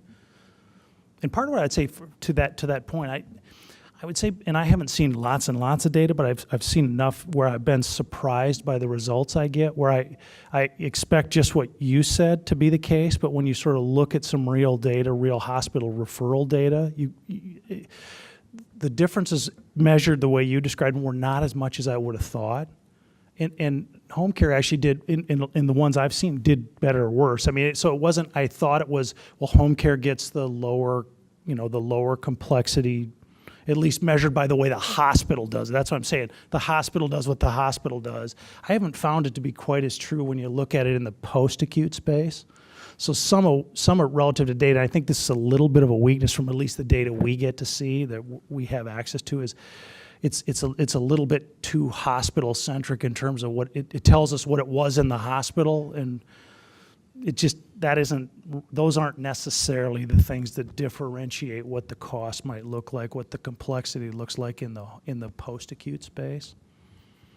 So I want to see if, to your question, I'm going to note that. I want to see if we can there's a few different ways we can massage just the data we're looking at now that maybe we can get to what you're asking about in terms of, well, wait a minute, is the home care better because it just gets all the low acuity stuff, so it shouldn't come back more. My experience would suggest it doesn't exactly look that way in a lot of cases. Yeah. Sitting under her comment is the fact that it's a perfect discharge process. Yeah. That the same patient with the same level of severity always goes to the same setting. Yeah. And what we've seen is because you've seen this enormous variation in who goes to a SNF and who goes to home health on the geographic basis, what you see is obviously that a lot of the patients in one market go to SNFs, and for some reason they can go to home health in this other market, and there's no difference in the Yeah. patient. It's just the historic history of what the physician community or the patient community affects. I mean, I think what you're really saying is, in a perfect world, higher acuity patients, by some measure, Yes. go to SNFs, and lower acuity patients, and then what we haven't talked about is the issue of social setting, which all of us know is a major driver of where patients go. Yes. And it's nowhere in the data. Yes. I mean, if there's a caregiver at home, I can send them home. If there's not, I can't. They're not going to be safe at home, right? And, depending, then you got to, how do you measure that? Yes. And we know that that's a factor in where patients go. Right. It seems that's a huge factor in the differentiation in what setting they might go to post-acute. It's also a huge driver of are they going to cost me $8,000 or are they going to cost me $50,000? All those social things that we can't, there's not today, there's no quantifiable way to figure out. I think those become important maybe, as we continue to try and learn more about how to do this. That's certainly something if we. And the latest thing in what we've looked at is this whole issue of dual eligibles. Yeah. And Medicare just announced yesterday that they're going to begin to factor that into hospital readmission rates. Because they know that that population is more challenging Yes. and has more problems than, should I say, an upper class Yeah. suburb of a major urban area. So, you've got that as well playing into that issue, is, when they get home, what's there. Yeah. And you, to build on what you just said, this is a way to view cost data. The data you're talking about, that's a little bit where you've heard about the triangle, the value, the cost triangle in healthcare. This is the population health view of the world. They tend to try and think about it as a triangle where the people is the triangle. So there's this small group, relatively small group of users at the top of the pyramid, we'll call them. Smallest in terms of users, if you put the cost per patient, the total cost of care, there's an inverted graph. So if you there's this visual device that you see population health folks use that's helpful for me anyway, that says the people look like this. There's this, in terms of usage, the costs look like this. And to explain it, so the people at the top of the pyramid, it's 10% of the Medicare beneficiaries. Their average spend a year is upwards of $40,000 a person on average. The dual eligibles is one way Medicare said, okay, I know I can slice the data that way, and I clearly see, okay, that, the average cost is $9,000 a year, but this population is $60,000 or $70,000 a year. So, from a population health framework, another way to think about that is how do I need to manage, like you said, people at the bottom of the pyramid, younger, maybe healthier Medicare beneficiaries, maybe more means. There's a bunch of those on the bottom. They don't cost anything a year. So it's once again trying to unpack the average to get at what's the way that I deal with the populations. And the triangle is another way we've seen that's another way to understand a population. And so beyond the episodic part we're talking about, you raise a good point about they clearly recognize there are certain types of users who just have lots of needs. And can we organize a system a little bit differently to get big savings on those? I think is something that everybody's talked about and getting organized around. I think we should go back to the slide deck just to talk about, before we took a break, we talked about kind of the concept of moving more from SNF to home health. And, from a SNF's perspective, they think it's going to happen, and they are expecting it, and they are trying to figure out what they are going to do about it. I think there's another view of that same concept, that from a total health spend perspective, what does that look like? And so if I were to unpack this, and actually maybe I'll just step over here so that I can better explain. What this graph does is, if we start over on the upper left-hand corner, it says that the inner ring is the current state. So in this example, in the current state, 42% of discharges are going to home health. The other 58% are going to SNF. What if that were to change, and instead of 42, it increases to 52? So basically, we take 10 percentage points away from the SNF, and they get 10 percentage points less. We get 10 percentage points more. What happens if that occurs? From an overall healthcare perspective, what happens? And what happens to us as a home care agency? So if we start from what happens to us as a home care agency, the impact to us as an agency is that our operating revenue increases by 2% in this specific sample. Episodes go up 3.5%, and our operating margin increases by 90 basis points. So it goes up 0.9%. So that's good for us. But there's the hospital probably doesn't care what's good for us. They either care what's good for them, or if they're in a risk sharing example at all, they would care what happens in total. So let's take a look at what happens in total. These are the different providers within the healthcare system. So if that shift were to occur, we would get more margin. We can see this is in thousands. So the impact would be $82,000 positive impact to us, the home health agency.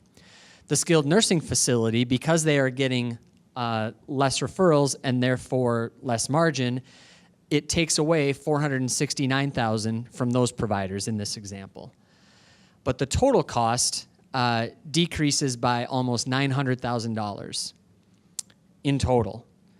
And if we're in a risk sharing where we as a hospital system could capture half of that, that's $443,000 more margin to us as a hospital system. So in this example, it's clear that from our perspective, a home health agency, we would sure want to talk about this. But part of that conversation is, hey, hospital, this is good for us. They might say, well, not to be mean, but I don't care what's good for you, right? But if we can communicate this in a way that says this is good for us and it's good for you, that's a whole different conversation. And I would tell you, the money part of this explains to you why once people got exposed and were at risk for the cost, referral patterns change like that. Because, for example, if this was a bundle that we were talking about, an episodic payment for a bundle, the bundler would get all that. The bundler negotiated a 2% discount on top of that, so some portion of that Medicare got off the top. But if I had a CJR bundle, for example, that's what it would look like. Except instead of the ACO person in this example getting half, Medicare getting half, Medicare got a couple % discount. The bundler got the rest. So the money is completely aligned for the kind of, and the great thing about this kind of a strategy, if I'm a hospital bundler, is none of this stuff. If I'm a hospital now, if I'm a health system, it's a little more interesting. If I'm a hospital, none of that stuff is in my income statement. To Cory's point, I don't really care what happens to the home care profitability. Don't really care what happens to the nursing home's profitability. So there's a lot of factors aligned where once the money's in play and the whole cost is in play, that's why you see these immediate shifts in referral patterns, because it doesn't take people long to figure this out when the money's involved. Right. And by the way, to unpack that, this is actually, and we'll go through this in the context of those 5 sample agents. We will actually do this little exercise. So that all we were doing with that little set of money you saw was we were taking those 5 episodes we talked about, and we're shifting within those. What if 10% more of the business from this main hospital referral source shifts? That's the effect on one of those agencies. So you'll see this, we'll repeat this little exercise when we get to the case study. But I think to one of the earlier points that was made, well, that's, okay, Dave, that's easy. You pushed a button and some money shows up, and okay, we get that the money works. The complicated part of this, to my mind, is how do you actually get organized to make it do that? How do we make sure that the 10% that we pick up aren't complete train? I mean, there's a lot of work to be done. The point here is this just depicts if we could do that work and we could figure that out, what's the return on that investment that we might make? If we can get down that kind of a pathway, what does the money look like? So in the first session, or the first portion, we unpacked 4 of the 5 environmental items. I wanted to touch on the 6th, if we go to the next slide, and that's the reimbursement and regulatory challenges.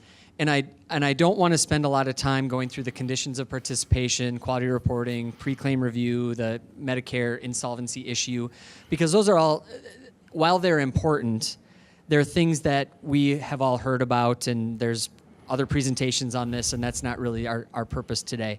Who here would say that they're very familiar with MACRA? I'm not seeing a lot of hands. Oh, I'm seeing a hand from the regulatory person. So that's, I want to submit to you that I think MACRA, which I think that could have a really big impact on home health agencies, and I'm not sure that home health agencies know that, and I think it's really important to know. So we're going to spend a little bit of time. This isn't going to be we could spend the remainder of the time talking about MACRA, which we won't. But Dave, maybe just... Cory, I didn't raise my hand about MACRA either, by the way. Okay. Well, the next slide, please. No, I just think it's important to, from a high level, to understand what MACRA might mean and how home health agencies, it's a way to get physicians' attention where maybe you wouldn't be able to in the past. Can we take that? I'm going to take it.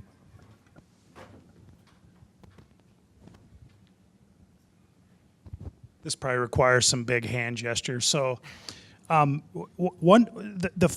fundamental thing that's happened with the MACRA is it's a very complex, very convoluted way to score physician behavior and rate physician behavior. If I were to say what it really is, don't ask me to get into the details because I really can't.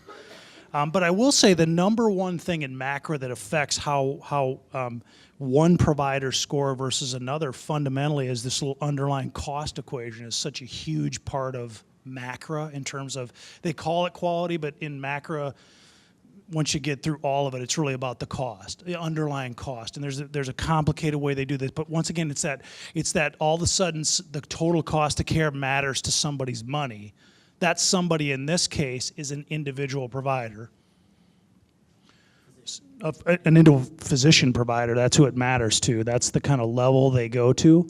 So in this, there's this, I tee up, there's this quadrant to think about MACRA on, where they measure cost and quality on a couple axes, and you can sort of grid it out. In the example, and this is a real example, there's a provider whose current state of the world is right there.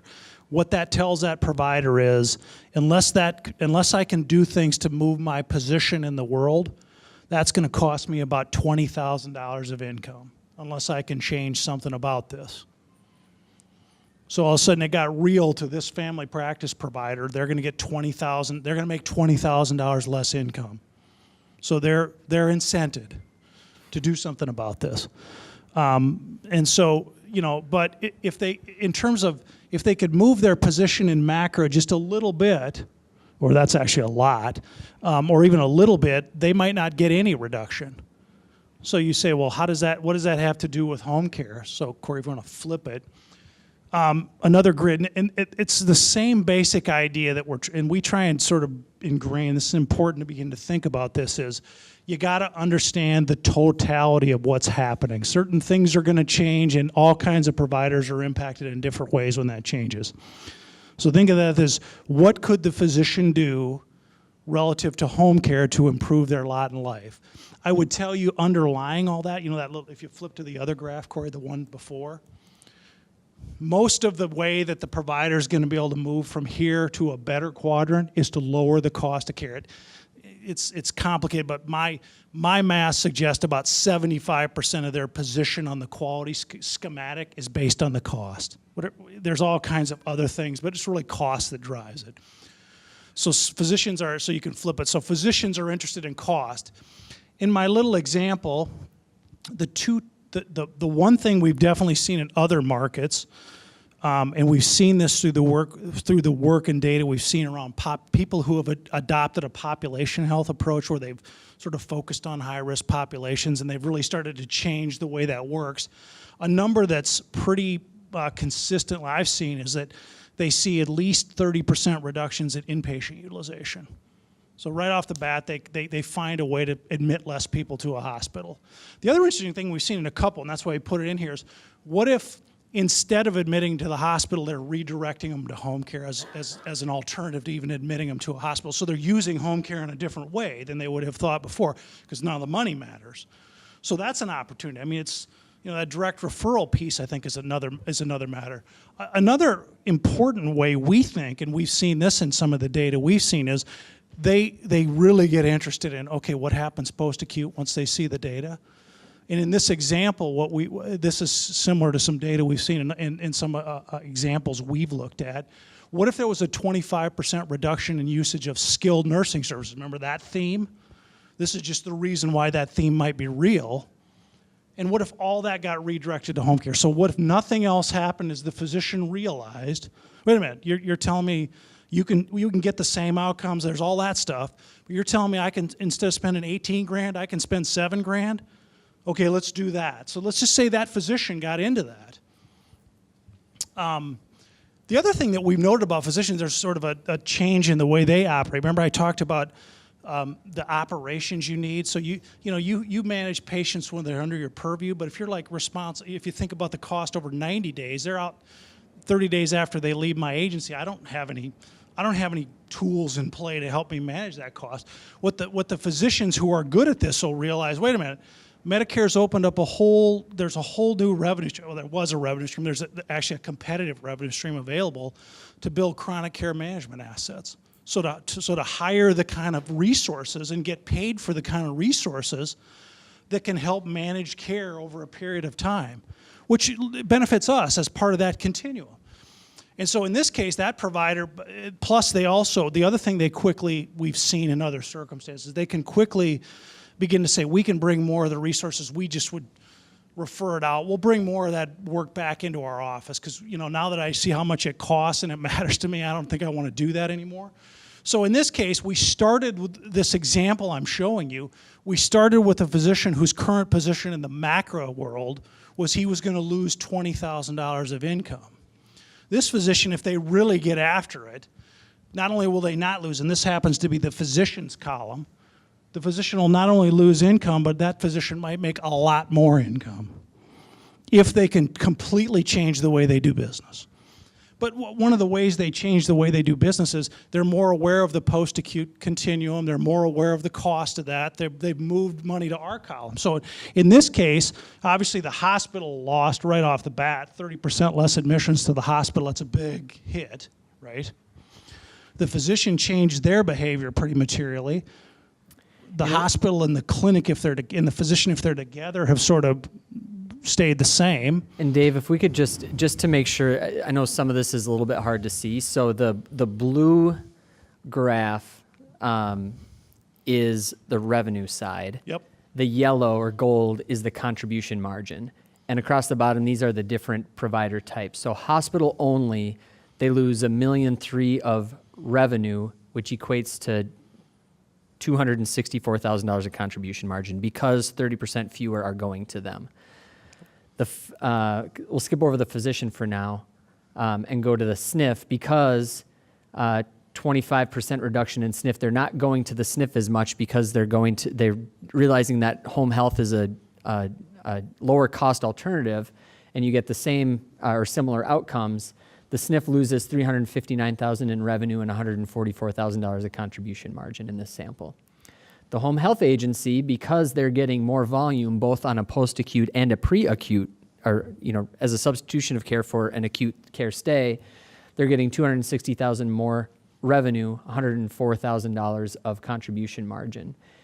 Now, if we go back to the physician, and Dave, if you want to kind of outline that there. And part of why we put the physician on here, and part of why we also added the hospital and the physician together, is to give you the perspective of, well, a hospital would never do that on their own because they don't have physicians. Physicians are definitely incented, if they're independent, to figure this out.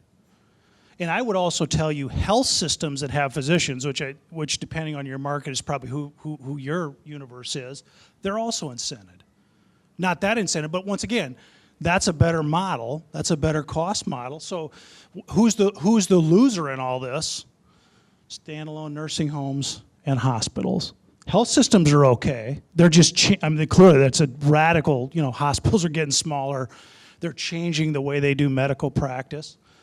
And once again, systems are the ones that are going to make the kind of investments necessary to do chronic care management. Once again, why is that good for us as home care providers? Because that means there are resources deployed in the system that we don't have to pay that are helping control the cost of that care. And it's not ours, right? And the big winners here, if we look at the far right-hand side, this is the beneficiary, so The out payers. of pocket costs. Yeah, the payers, the beneficiary and the insurance carrier, whether that be commercial insurance or Medicare.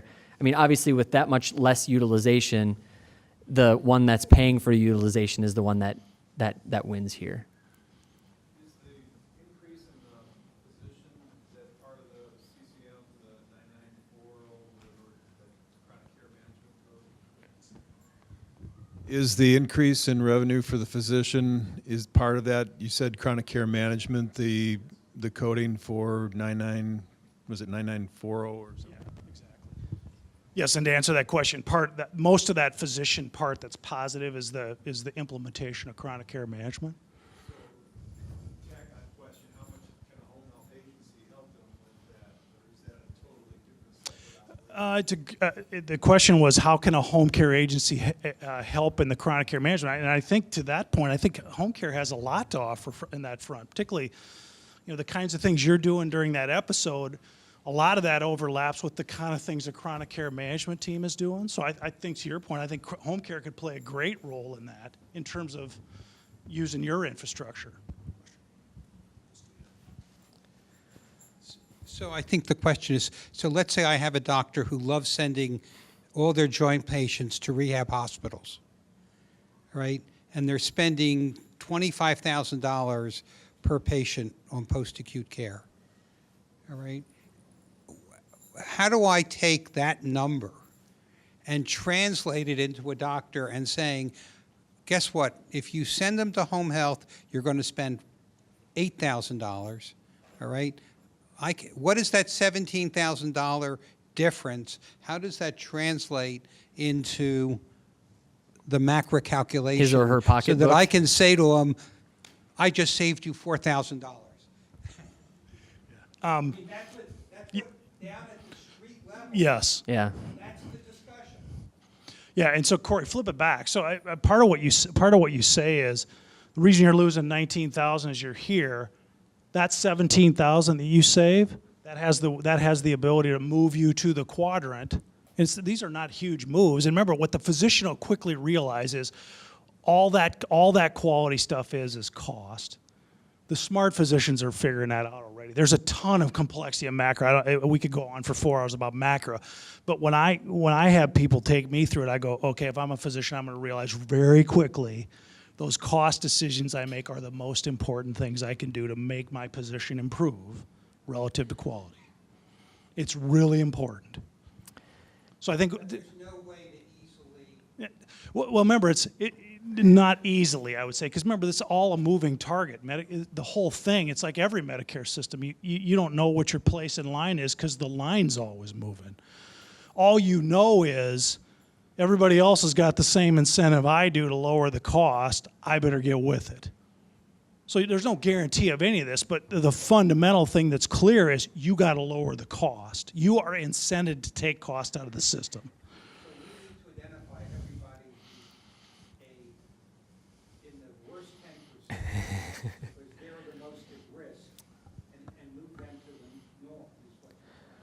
You could do it that way. Yeah, you could do it that way, but it's so complicated. It's like if you can just bring to any physician, we have a lower cost alternative to you. I think most physicians are going to be open to that idea. And to me, the takeaway is, I mean, MACRA aside, MACRA is way too complex for us to sit here and have everybody have a great working knowledge of MACRA right now. But at the fundamental, we have a referral source that now is more interested than they were before. Just like hospitals, we have a referral source that now cares because MACRA is coming, and MACRA will hit their pocketbook individually, like their take-home pay will be negatively impacted if they're sending people to places that are more high cost. Yeah. So to me, that's a referral source that used to not really care, and they're about to care if they're smart. Yeah. Well, and they cared to a certain degree, because I'm sure, the arrangement worked, they got the outcomes they want. I mean, I'm not saying it didn't, I'm not saying that wasn't a good arrangement. I'm just saying in the brave new world of MACRA, all of a sudden, everybody else that does joints, they don't send them to rehab, they do this. And oh, by the way, relative to them, you're gonna take a hit. So you can never predict it exactly. It's way too complicated. But the overall thing I would say is the people that write the pen that drives all this cost is now very much aware of what that cost is, and it could have a direct impact on their pocketbook. What you're really saying is, if you're on one end of the bell curve, right, you're going to get negatively impacted. So the discussion is, tell them where they are, tell them where the norm is. Yes. And say, you've got no shot, you're going to lose money unless you change your bell. Well, I think yes, that's exactly. one part of it, but there's another part that says if you're in the middle of the bell curve right now and everybody else changes their practice and you don't, you're going to be at the bottom of the bell curve. Right. I mean, that's the whole thing with the readmission penalty. Right. It's a moving target. Exactly. Right. If you're not getting 5% better, you're losing ground. It's that's the kind of the world that we're teed up for. Joy. Hang on. I was just going to say, Gotta get this on tape. Gotta get that on tape. You got to follow your own rule there, right? Sorry. One of the things that when we were looking about some of the MACRA impacts under hospice care is some of the areas where physicians have not done such a good job traditionally, and a lot of that had to do with patient satisfaction and some medication coordination, which are two sweet spots for our industry. We talked about this is a good opportunity to look at them and go, this is the stuff you're not so great at, this is what we're good at, and why not spend the money on us to improve your quality so that you get the bonus payments and you get the more income. So. And I might almost add, and you know this better than we do from the data, I bet you'll get a win on the cost side as well. I mean, you're winning on some of those variables that are not costs that affect your quality, absolutely, but I bet you're winning on the cost equation too. So that's once again part of the value. Part of the value proposition and part of why we wanted to talk about MACRA is maybe home care wasn't thinking about MACRA. We see MACRA as it's gonna affect everybody's column in some way, shape, or form. Something to be aware of. That's why we wanted to talk about it today. So we have an hour and 25 minutes left, and we have a lot of ground to cover, which is great. This interaction has been really remarkable, so thank you for that. We're gonna switch gears and start to get into this thing that we built. And I want to start by just describing kind of how we came to this place. As we interact with clients, we hear questions, right? So our interactions with clients include these questions. What can we do to improve our performance? We want to get more margin. We want to make sure we have a sustainable business here. What can we do to get better? Who is doing this better than us? So who are the high performers? And why are we not performing as well as our peers? Why? What are the things that they're doing better than us? And how can we do better? And what will that mean for us? So those are really the core questions that led us down a path to create what we created. So the first question, who are the best? As we think about the best, what does the best mean? And the way that we think about it, there's two criteria. One, we know that quality is mattering more today than it has in the past, and it will continue to matter more. So certainly we have to have quality metrics in there, because if you're a 1-star it doesn't matter how much money you make, it's going to be changing because referral patterns are going to change, right? So 5-star rating certainly is part of it. Also, financial outcomes matter. So if we look at those two high-level measurements, financial outcomes and quality metrics, that is how we created what we consider to be gold standard performance in home health. So specifically, as it relates to financial outcomes, when we look at all the data, the top third in terms of operating income as measured by Medicare cost reports, and in terms of quality metrics, 4 or 5-star ratings. So when we looked at that, we asked, okay, if that's gold standard, great. Can we create a tool that identifies those gold standard performers? What metrics drive that gold standard performance? So what makes them gold standard? What are they doing different than the average, run-of-the-mill home health agency to get to that performance? What data sets do we need to actually gather that information and be able to measure it? And if we do all that, what does that mean in terms of insight? Can we learn anything from that? Will that mean anything to us? And so that was really kind of the thought process that we went down as we started to build what we ultimately built. So in terms of the process, and Dave, you're welcome to add color commentary, because actually, why don't you take this, because I will fully admit that my hands are clean of this. There's not very many people that I know of that could do this, and I'm certainly not one of them. So go ahead, Dave. So there's two fundamental. There's a bunch of fundamental data sets. It's Medicare cost report data. We've been collecting it for a few years. For the purpose of this little exercise, we had 3 years worth. There were about 29,000 or so cost reports in that database. We cut it off at 2015, although we gathered a bunch of 2016. We just didn't have a full year, so we didn't use that. We went through a fairly elaborate process to try and scrub those providers. So when you look at results and all, there's like 10,000 providers a year in there. You look at their results and across a broad cross-section of metrics, there's a lot of outliers inside that data. So we did do a fair amount of scrubbing, and we created a couple data ranges from the analysis that we really used. So think of this as a sample of the total. We found about what we thought were about 1,800 providers where we could see 3 years of data where all the big operating metrics that we tested were within the normal range. So it looks like, so we could actually measure this stuff. There's another one we took a look at that was, so for example, if you looked in our data set and said which provider number had 3 years worth of episodes, of the 9,000, it's about 6,000. So we did spend some time. So the results we got are not all, we looked at all 9,000. We tried to spend some time with the data and get down to what we thought was data that made sense to us across a broad cross-section of metrics. And then we just created a database from it, and we wanted to be able to sort of take a look at it, cut and slice it. So Cory mentioned this gold standard approach that we talked about, this performance measure we got. So what we did, as an example, to get that is we said, let's look at all these providers that look like they're in the normal range of performance across these metrics. This 1,800, I think, is what we pulled it from. No, it was actually a little, maybe around the 2,800 one. So 3,000 providers we looked at, and we said, who has income in the top third in that sample set, and who is at least 4 stars in every major quality score that we test. That's the criteria we ran that against. And if you run that against that data set, what you find is in 2015, it's about 177 providers meet that test. So of the 9,000, it's about 2% or so. Of the sample set, it was about, 6%, 5-6%. So that's for so when you see gold standard performance in the models that we're talking about, it's the metrics of that group as a whole.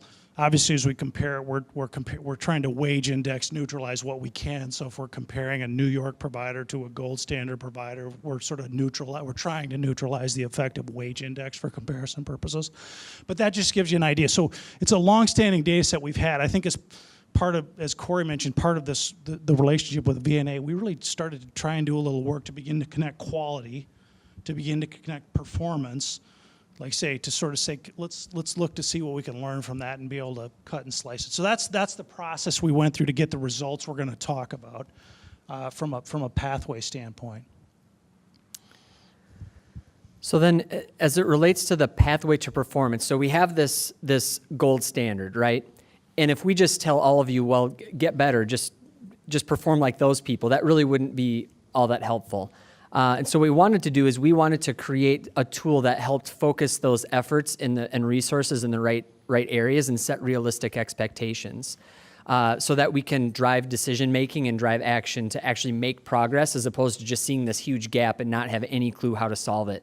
So this graphic is something that you're going to be seeing throughout the remainder of our time together. The way that we slice the data, we're showing the pathway to performance as some combination of 5 different measurements. One is your overhead cost, the bright green. So one answer of why aren't we performing as well as our neighbor down the street? Because our overhead costs are higher than theirs.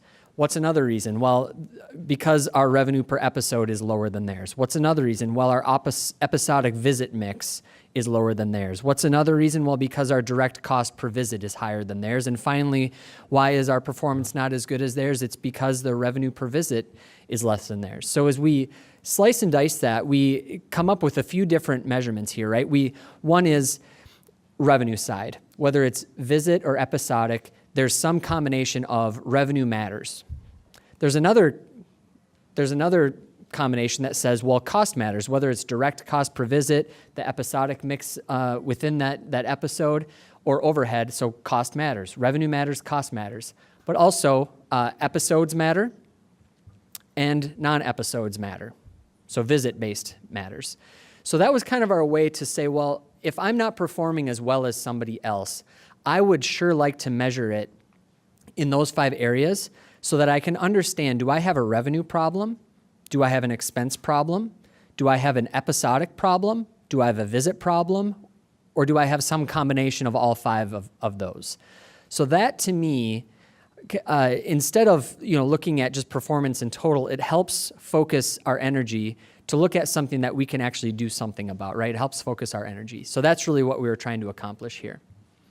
So we have the ability to compare to the gold standard. We also have the ability to compare to specific competitors and state averages, because what we found in interacting with clients is that, if I'm in the state of Michigan and I'm one of the major players in the Detroit marketplace, for example, the question that we hear from that type of provider is, well, XYZ organization in Detroit, my direct competitor, how am I doing compared to them?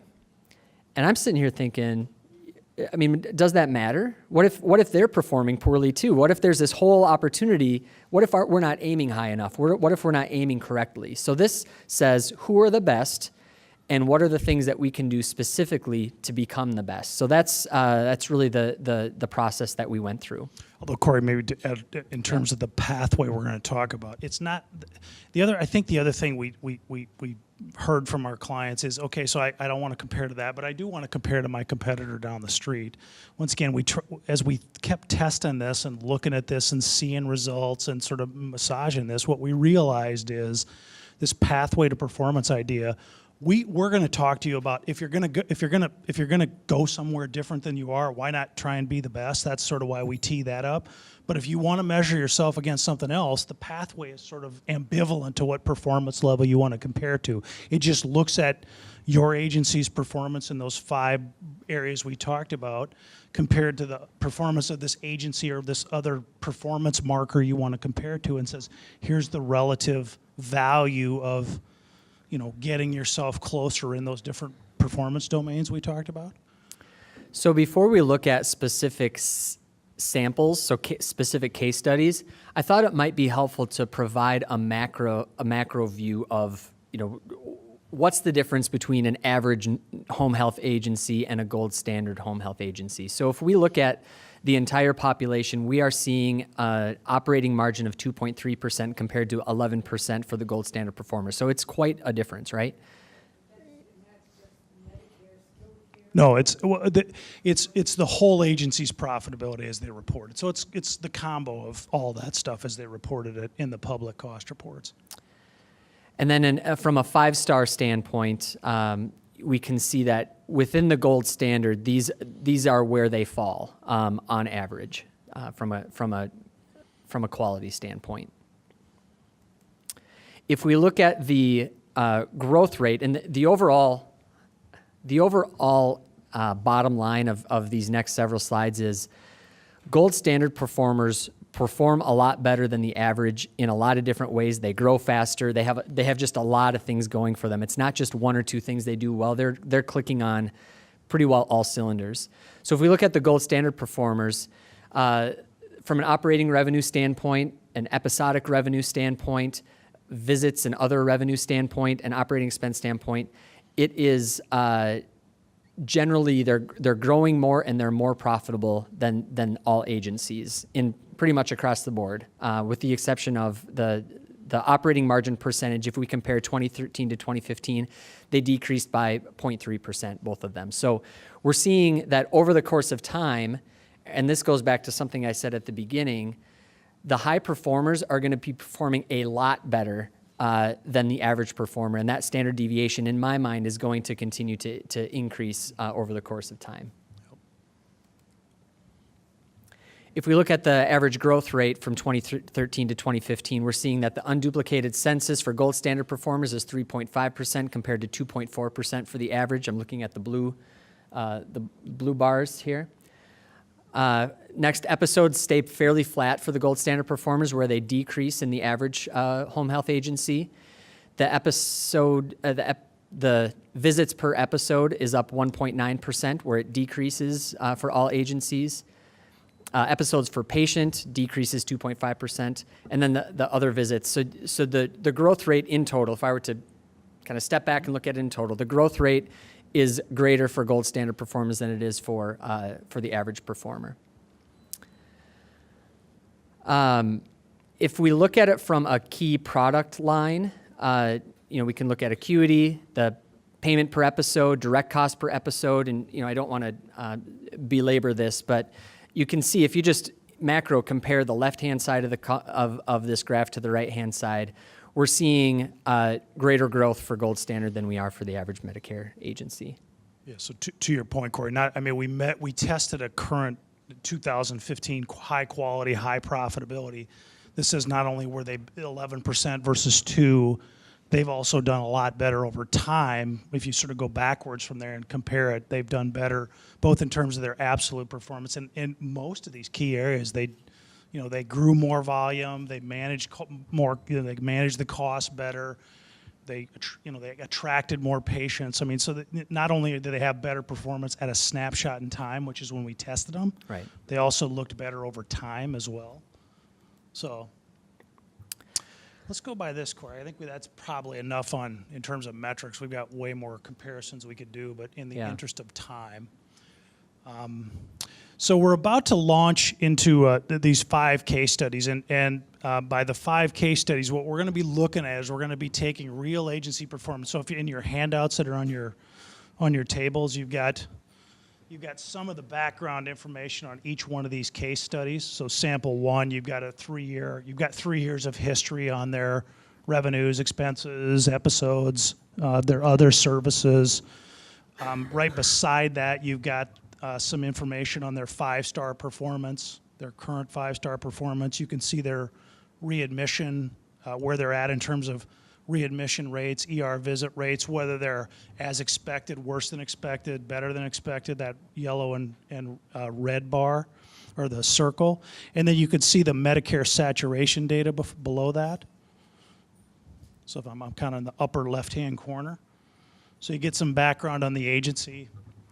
You can see some of the metrics where you compare the blue bars in all these graphs or that agency. The yellow bar is the gold standard performer, kind of median performance of the gold standard performers. And in the middle of that graph, you'll see that it's a black and yellow, green and red. You'll see that. That's what we'll refer to as the pathway. And that's some of the data we use in the pathway. So what fundamentally we're trying to do with the pathway? This particular agency has about $7.2 million of revenue. It was losing about 2%. The gold standard is 11%. So the pathway, what we're trying to say is, okay, if this agency was going to try and get to 11%, profitability, what area would it focus on of those 5 we talked about? And then there's this other thing that we found when we sort of discovered this as we're running hundreds of agencies through the pathway to see how this works. We realized, well, you know, there might be more, they could maybe do better than the gold standard performer if they hit on all cylinders. So there's this notion of what we call optimized performance. So if you got everything that you could get in terms of measured differentials in these areas, what's the optimal performance of this agency if it maximized everything from a financial performance standpoint? In this particular agency, sample 1, that would suggest if they hit on all cylinders, they could actually get to 1.5 million of profitability. And just to say that a little bit differently, because this one took me a while to wrap my head around. If the agency went from negative 1.9% margin to 11.3% margin, that would be $955,000 of improved performance. But if they were to, if we look at the various areas here, if you look at, you're looking at sample 1, so the revenue and contribution margin per episode, the revenue and contribution margin per visit, the direct costs, the visits per episode, if you were to get up to gold standard performance on every single one of those metrics, you would actually do better than 11.3% margin. You would be, you would have financial performance increasing by $1.5 million. So that's getting a little bit nuanced, but I just wanted to kind of clarify that difference. And Dave, do you want to just touch on the pathway to performance piece? That's metric? Yeah, and let's do this live, actually. I'm going to flip this to live because it's, you know that guy, Cory? And I guess just to kind of set the stage here for the rest of our time together, we have a little bit over an hour. Would a break sometime in the next few minutes, maybe just a 5-minute break, be helpful for everybody to stretch your legs? I'm seeing some yeses. Okay, so I'm not sure we're going to have time to go through all 5 case studies, which I think is fine. I think if we got through 2 or 3 of them and got into the level of detail so that there was some understanding, and then we switched to the hospital case study, I think that would be just as effective. So why don't we just take a minute or 2, Dave, to kind of go to the model live and unpack some of the pieces of it. So we'll do that for maybe 5-10 minutes. We'll take a break, and then we'll come back and go through 2 or 3 case studies and then go to the hospital case study, and I think we'll probably be about at time there. And of course, if there's questions, we'd be happy to stick around. Yeah. Did you guys, when you were doing the gold standard, whether at that 11% revenue or operating margin point, look at what services they were providing? And I'm kind of going off of what she was asking. But like, are these all home care agencies that are heavy on commission? Or did you not look at that? Didn't have enough detail to get that far into it. That's a great question, though. I think that's the, there's a, of all the 5 domains we talked about, the one that's the most mysterious to us, we can tell it's a differential, but we don't know why, is that non-episodic business. It's like, well, we can see there's clear differences in performances between agencies in that book of business, but you can't unpack a lot of that in the public data. I do think that as in terms of our role as the financial educators, I do think that's one of the things that I think if the VNA membership could get organized to try and unpack their own business and share it, I definitely think there's a lot we could learn from that, because to me that's a really nebulous one, but it's clearly a differentiator, but we don't exactly know why. You know what I mean? So it's a great question. So you've got some of the detail on this. I want to walk through the pathway. So in the color schemes will be a little familiar. So this is that agency pathway. This is to get to this margin, this is how far off they are. This is actually a depiction of the relative proportion of that improvement that they can make to get there. So if they were to get to 955,000, where might they focus their attention based on the data? So what the data tells us is, if they're going to do that, we'd say at least half of that could come because their overhead costs are higher than the gold standard. So part of what we look at that, well, why aren't they making 11%? Half of that difference is explained by they have higher overhead costs than our gold standard performers do. This little maroon, and so that's one part. This little maroon part, that says one of the about 20%, 17% of the reason why they don't get there is because their visit costs are higher per visit, so skilled nursing visits, home health aide visits, PT visits. So that's that part of it. There's that little 4% number you see. This is, to the best extent we can unpack that non-episodic portion of their business. That explains a little bit of the difference, about 4% of the difference. And then the other 25% of it is based on when we compare their visit mix for their episodes with the gold standard, they're just more expensive episodes relative to the revenue that they yield. So, that's a quick sort of visual slice of, okay, that's why I'm not at 11%. So part of why we did this actually is, okay, well that's, okay, so what about that could I go about fixing? So we would say, the pathway would suggest, let's start with overhead. So for example, our issue doesn't appear to be, no, that's actually blue is our episodic revenue is low. This just gives you an idea of what percentage reduction, what percentage change in those areas this agency would need to make. So for example, the data suggests this agency's overhead costs are 16% higher than the gold standard. That's the part of the pathway that they'd have to achieve. Their direct costs are 4% higher. Their visit-based revenue is 2% lower than it should be relative to what they're doing. And this one, to me, this is the most nebulous one. I don't know if that one's the one that needs work, but it's at least mathematically true. Part of what we can't tell, to your point, is we don't know whether it's payer mix differentials. That's the part we can't tell. But having said that, you'd say, well, I can't touch the visit-based services. You could look at this and say, well, you could get this agency a lot closer to 11% just by dealing with its overhead costs and its per visit costs and seeing if you could go about optimizing your episodic revenue. So in other words, the pathway for this particular agency might look something like that. Next question.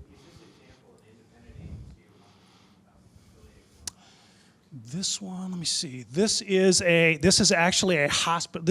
It's a health system agency. I'll tell you, it's not hospital based, but it's part of a health system. Exactly. Yes.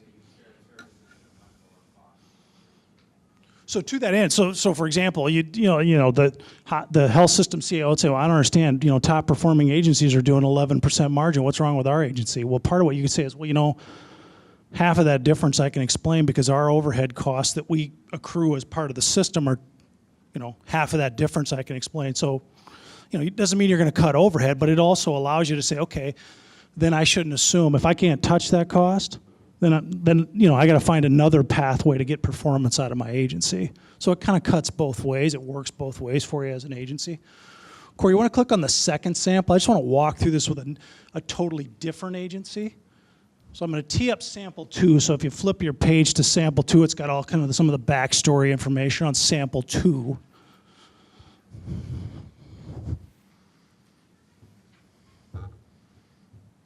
So this agency happens to be losing, so it's about an $8 million agency. This one actually is a freestanding agency. I believe it's a nonprofit agency if I remember who we picked. So its operating margin is losing about 6%, 5.7% is its loss, 11% is our gold standard. The pathway to performance, so that differential is about $1.2 million. And if I were to take a look at the data, what does the data suggest about how would I move my performance from a negative 5.7 to an 11.3? That's got a little different looking pathway. So what does that suggest for this agency? It suggests that about 30% of that differential is overhead costs. And if you want to see, if you go on your handout, look down at the bottom middle graph. It says average cost per visit. If you see in that handout, and it says overhead costs, wage adjusted, little pink box. So this agency's overhead cost, wage index adjusted, is $91 is its overhead cost per visit. The gold standard, when we wage index adjust it for the region that this is in, is $82. So what does that mean? $9, so where does the 31% come from? That comes from, well, the gold standard's $82, you're $91. The value of that in terms of your performance, that's what shows up on the pathway. To give you an idea of how this is done, the math.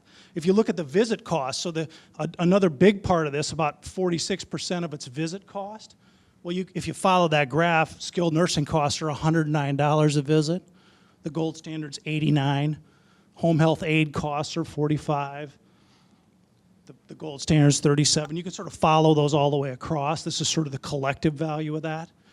So once again, you get the idea. Part of what we're trying to do with the pathways, you could just look at the graphs, and we do this all the time. This is part of us trying to figure out how to better organize people's thoughts to get through data like this, is a quick visual to say, where would I focus my energy in this agency? This agency, you'd say, deal with your overhead, take a look at your visit cost, and then you've got some episodic revenue issues, which if you look at the top of the top middle where it has average revenue per episode,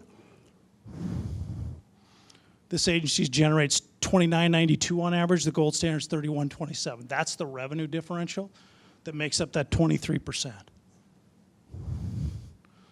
So, so it's a quick way to say, why is my performance different? What areas would I focus on if I wanted to move my performance closer to that agency's, my performance closer to whoever I happen to be measuring. In this case, it's gold standard. Let's take another one, Cory. Go ahead and flip to, let's just do sample 3 just so we can see what that pathway looks like. Well, that's some familiar issues here. You're starting to see in some of the reason why do gold standard performers in general are better. This one, you look at it, so there's a big green part of the bar, so there's that overhead question again. Visit costs remain a little bit of an issue. And then there's the episodic revenue part of this. And once again, you can see on this, so if you look at overhead, for example, it's 85 versus 63. It's a big number. So once again, so the idea here is instead of, the idea of the pathways, it's a quick way to say if I want to compare my performance to somebody else, in this case a pretty high performance set of agencies, where would I focus my attention to move my performance to that level? That's the idea behind the pathway. And even maybe just one other look, if we wanted to look at the gold standard performers that are in the same state as the sample, so this sample is in Virginia, what if we just looked at the gold standard providers that are in Virginia? So instead of comparing to gold standard in total, we're looking at the gold standard in that state. And it tells a similar story where overhead costs are really the key driver.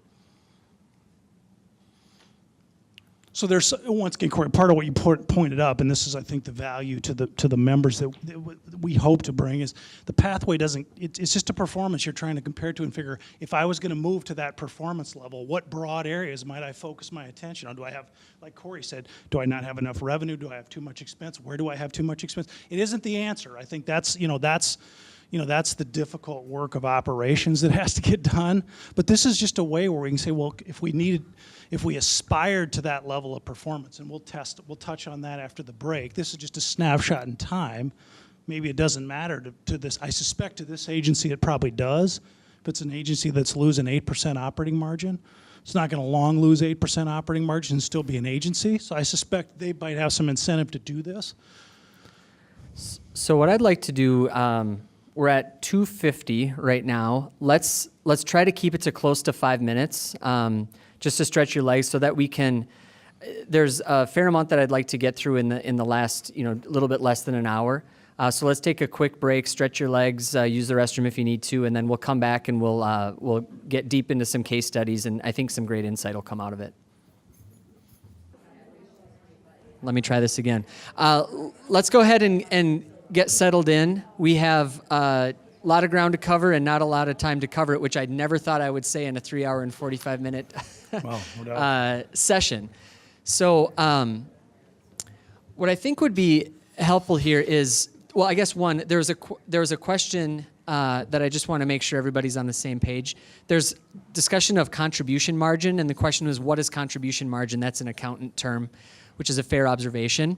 Yes. Contribution margin is basically profitability if you do not include overhead costs. So the idea is that you have overhead costs regardless of if you do things or not. So contribution margin is really a measurement of profitability, basically the revenue that you earn by serving patients, and then you back out the direct cost of serving those patients. So it does not include the overhead. So that is what contribution margin is, just so that we're all on the same page related to that. So Dave, do you just want to drive through some more of these samples so that we can unpack this concept a little bit more? Because we recognize that this is there's a lot going on with these graphs. There's a lot of insight to be gained, and we just want to spend the remainder of our time unpacking that a little bit.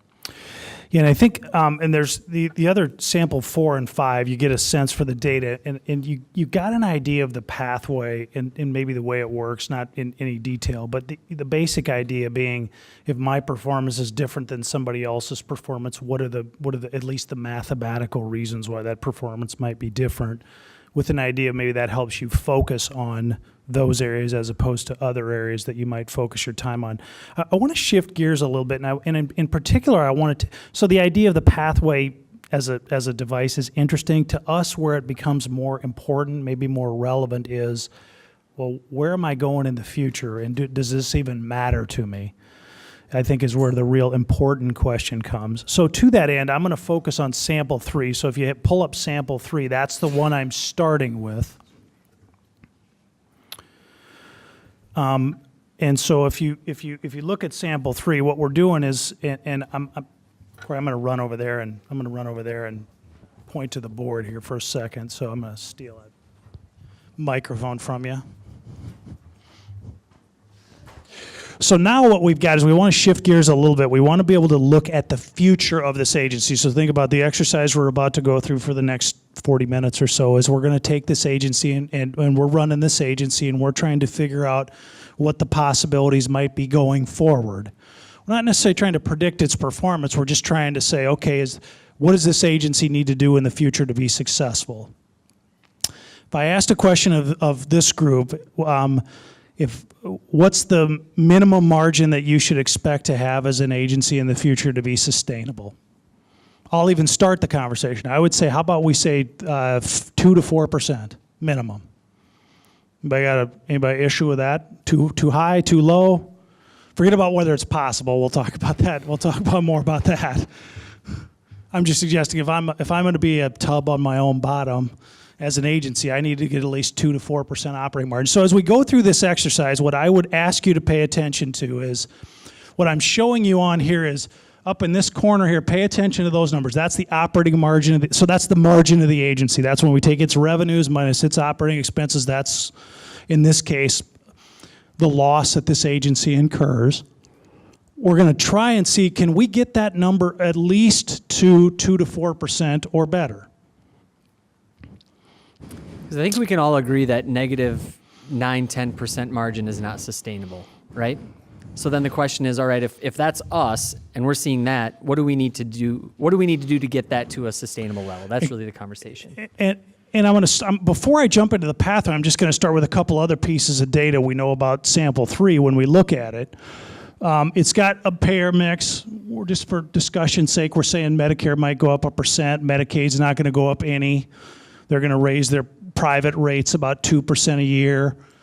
They've looked at this and they say, well, we think we can control our cost of living in the 2% per year realm, both for labor and non-labor expenses. As they look at their baseline growth, what they've said is, well, okay, so we can tell from the SAT data that our beneficiary trend rate's actually been declining in our service area, and the use rate's been declining. So I said, well, what happens if that trend continues? And then they've also said, well, I don't think I'm going to improve market share. So Cory, you see that market share button? Let's just see if we could grow our way. Right here, Cory. Right there. That one. Push that up. So that's 1% more market share, 2%, 3%. Watch this number. I'm watching this. I'm trying to see how high do we have to push that number to get to, okay, you get the point. I mean, you look at this agency and says it's losing 10%. It's not necessarily going to grow its way out of that problem. I think is a little bit of the point of this exercise. You'll notice the visits are growing. It's doing all that. So maybe let's just say we've agreed we think we can get 3 or 4% market share, Cory. So set it there. So if we stop there, we have not yet achieved financial sustainability. And so that's a snapshot. So Cory, click on the pathway dashboard just to the right of this. So now what you've got is I want to take that pathway, that little circle we talked about last time for sample 3. I want to take that out for a spin and just say, what if we could do that? So Cory, click that one. I don't remember what the number was. So okay, so that's the value of the episodic revenue pathway. So let's just say we were 122,000 of opportunity in episodic revenue. What if we got that? Well, that And alone just to remind everybody, this is taking the difference between our current revenue per episode and comparing it to the gold standard revenue per episode for sample 3. So to put real money to this, we're earning $3,020 per episode. If we could increase that a little over $100 to $3,127, what's the value? this is what would happen if we were able to do that. It's not touching that yet. So that's that. Yep. So that's just, and the 122 is just our Medicare fee-for-service episodic revenue is what that value is. Go ahead and click that one. I don't remember if there was anything in that one or not, but so there's none there. So go ahead and click the visit cost. So that's if we can. So remember the visit cost differential, and that's going to be that average visit cost. So it's 96 versus 69, 76 versus 28. So we got our per visit episode cost more in line, or our per visit cost more in line with the gold standard. That's got about $700,000 of value. There was no mix issue. And then there's the overhead piece, which was that value alone was what, 1.5 million?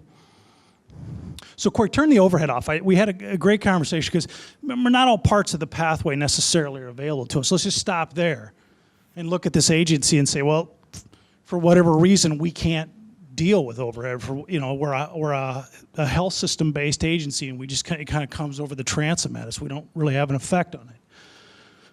Part of what the value of this exercise, we think, is it allows you to say, I may be able to get some, none, a part of it, but it also shows you, okay, let's stop here with this agency.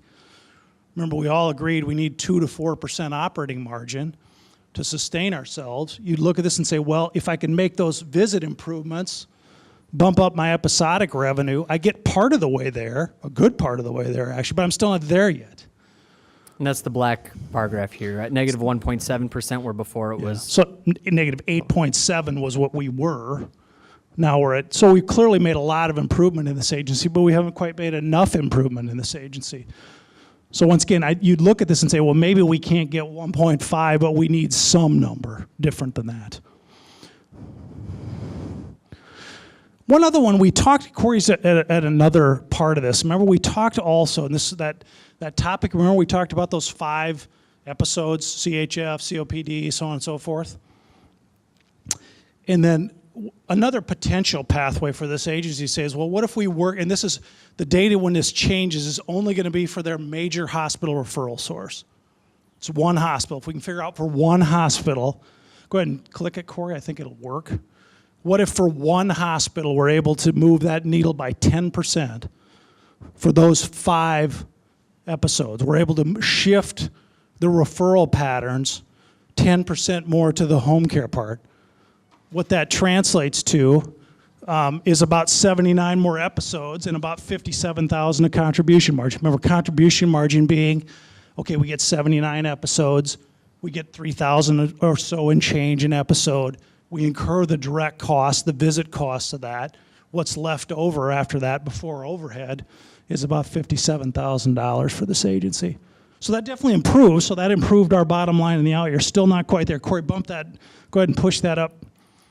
I don't know how much higher it can go. I don't think that alone is going to solve our problem. Stop at 20%. So that's the 20% shift. Definitely made a difference. Doesn't quite get us there. You know, another look that I think is interesting is, what if we could, we're not going to get all the way there on overhead, but what if we could get some part of the way. Click it up, Cory. It'll go weird for a while. So what if we got a quarter of that overhead? And that we didn't get all 1.5 million, but what if we could get a portion of that, about 400,000 of that? So we're not there yet, but we made some improvement. That eventually gets us in the right direction, right?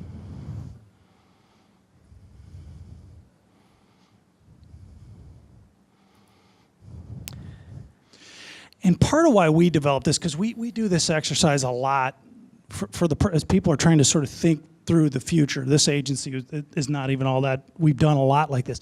Rather than just saying, you need to improve your cost by $1 million in order to make this work. Well, that's interesting. This is just another level to say, okay, realistically, where I can actually compare to real performance, what areas might I focus my organization on? So Cory, I think in this example, let's just say, bump the overhead up a little bit more. Let's say I can get more, like maybe not that much. Let's stay there. But let's just say I can't get all of that. I'm not going to get my visit costs all the way down. So push that up a couple. It'll change that visit cost one. Yep, that one. Keep going. I'm sorry. Stop there. So that might be another way. So I couldn't get all of it out of visit costs that the pathway suggests, but I got some of it. And I looked at overhead, and I got more overhead than I thought. So once again, it's sort of, you can sort of play it out. And the other, I think, reason we did this is from our work with not just home health agencies, but other organizations. Every agency has a different value proposition about if I had to cut an operating expense, where would I start? Everybody has a value proposition in their agency. Where do I value? So for example, that's why I think when we built the pathway, we said the first reduction you make is overhead. That reflects a value system that we have, but your agency has its own value system. At the end of the day, what we're trying to do is we're trying to position this agency for success in the future, but we're trying to say where they can't focus on everything. Where are they going to focus their attention? So the idea behind the pathway is you've got metrics that support the difference. Why is, Dave, I don't understand why you think I can take any costs out of per visit costs out. Well, the data says, I'm $96, I'm $30 at $25 a day or a visit higher in skilled nursing. My home health aid costs are $50 a visit higher. There's probably some, once again, there's at least some data to start to say there might be something to find in there. The idea behind the pathway is to help use that to help an organization focus, figure out how much do I need to improve? And then what areas might I focus with some data behind it to say, well, we've at least looked to see, is there even an opportunity that we can document in terms of the performance differences? So this might be an example, and this is this to me looks like a pretty aggressive plan. Although I might argue it doesn't feel undoable. And you might argue that when you're starting with a negative 9% margin, it's going to take something somewhat aggressive to get you to a positive margin, right? I mean, you can't just kind of cross your fingers your way out of a negative 10% margin. So maybe pause there, because in some ways that we want to get your reactions. Part of why we kind of, as we worked around this and we looked at different ways to do this and considered our own experience in these situations, part of what we're looking for is there a way you can connect data to financial performance, not optimizing financial performance, just financial performance. We need it to survive in a way where you can kind of communicate, what are we trying to do here? What are we focusing on to change our performance? That's what led us to this, the pathway. So our idea, as I looked at this, what our thought was when we created this and where we thought it might have some value for you as operators of these agencies, to say, well, okay, there's that blue, all that color stuff, that's the focus. That's the stuff we're going to focus on. How do we improve how do we improve episodic revenue? What things are we going to do? The data, the data is just the data. The hard work becomes, where am I going to focus my effort? So you'd look at this agency and say, let's not focus on our non-episodic stuff, because it doesn't look like that appears to be what the big number is. Our big number appears to be our overhead, our visit cost, and our episodic. Let's focus on those things. And let's, dig deeper in those areas. This isn't necessarily the dig deeper, but this is the directional model that says you can't focus on everything, so focus on these things. Reactions? I mean, you as operators, does this make sense in terms of, okay, could we rally the troops at this agency to say we know we need to change, how are we going to do it? Does this make sense? Are there things missing? Maybe is another question I might ask. With you, okay, Dave, there's this whole area you guys haven't even thought about. What about that? Thoughts? Yeah. The challenge with your gold standard is that unfortunately, every market is different. The patients we get, when we get them in the disease process, and how long we get to keep them are all out of our control. They're controlled by other people in the delivery system, and yet they impact these numbers dramatically. So, as you begin to look at this, you can begin to see that there's another layer of data that's needed to understand whether it can be truly impacted, all right? If one of these agencies was in Oregon, all right? Oregon is known to have one of the highest LUPA rates in the country, all right? It's been historic. It has come down, but it is still there. So if I'm an agency in Oregon and I'm looking at my revenue per episode, my culture in which I'm operating, my environment, is going to limit my ability to change, all right? If I'm in Connecticut, all right, agencies in Connecticut actually compete on home health aid visits. It's known in the community that, if they don't give, they say, well, Mary got the aid every 3 days. Why aren't you giving it to me? So you've got these factors that are beyond your control and yet have an impact on your bottom line. It was obvious the last agency that we didn't go over that had a revenue per episode of $3,900 and had like 8 PT visits per episode. That's got an incredible PT mix, which means, yeah, I'm going to have a great margin. But if I can't, if I'm sitting in the middle of Minneapolis or South Dakota and all my therapy patients are going to the nursing home, that opportunity doesn't exist in my situation. So don't judge me against a goal that I can't achieve. And that's a fair point, and that's why I think it's important that gold standard performance is one thing to measure against, but this has the capability to measure against everyone in your state. So there's a lot of different ways you could measure. You could measure yourself against 1, 2, 3 other providers. It could measure you against the average of your state. It could measure you against the gold standard performers that are in your state. Right. So to me, it shows the power of data if you look at it from enough different angles. You can't just look at one. I mean, I don't disagree with that, but I think there's another layer of analysis that you need to be aware of that represents what's my case mix. If I've made a mission statement to do mental health, God bless you, all right? But mental health is known to be LUPA heaven. All right, it's just inherent in the thing. That's, I'm making that financial decision. I'm making that mission statement decision that has financial implications. All right, do I need to understand what that does to my margins? Yeah, I need to know what I'm going to lose if I choose to be the only one in my community that does that. But if I'm a VNA and a nonprofit, that's who I am. Yep, good insight.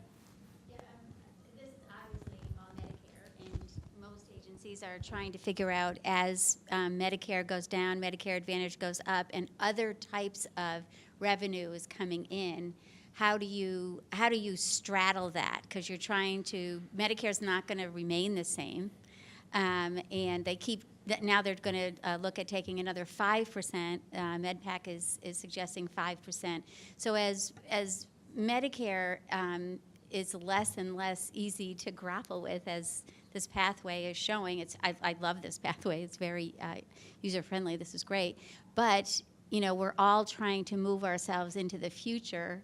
And then how do you, what pathway can you create so that you can see the interdependency between the payers and how that hits your contribution margin and how you plan for that? And I can give you an example.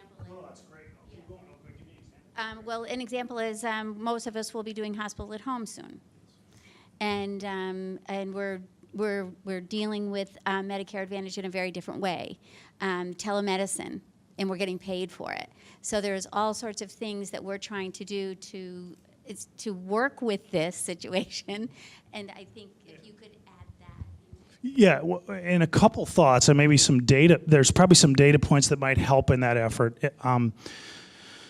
This obviously has the contribution margin approach we find useful. So this idea of getting down to what's the some proxy of the marginal cost to provide something. So as we grow volume, we don't just get revenue, we incur some expense. So bringing that view. So the data can help give you a marker there.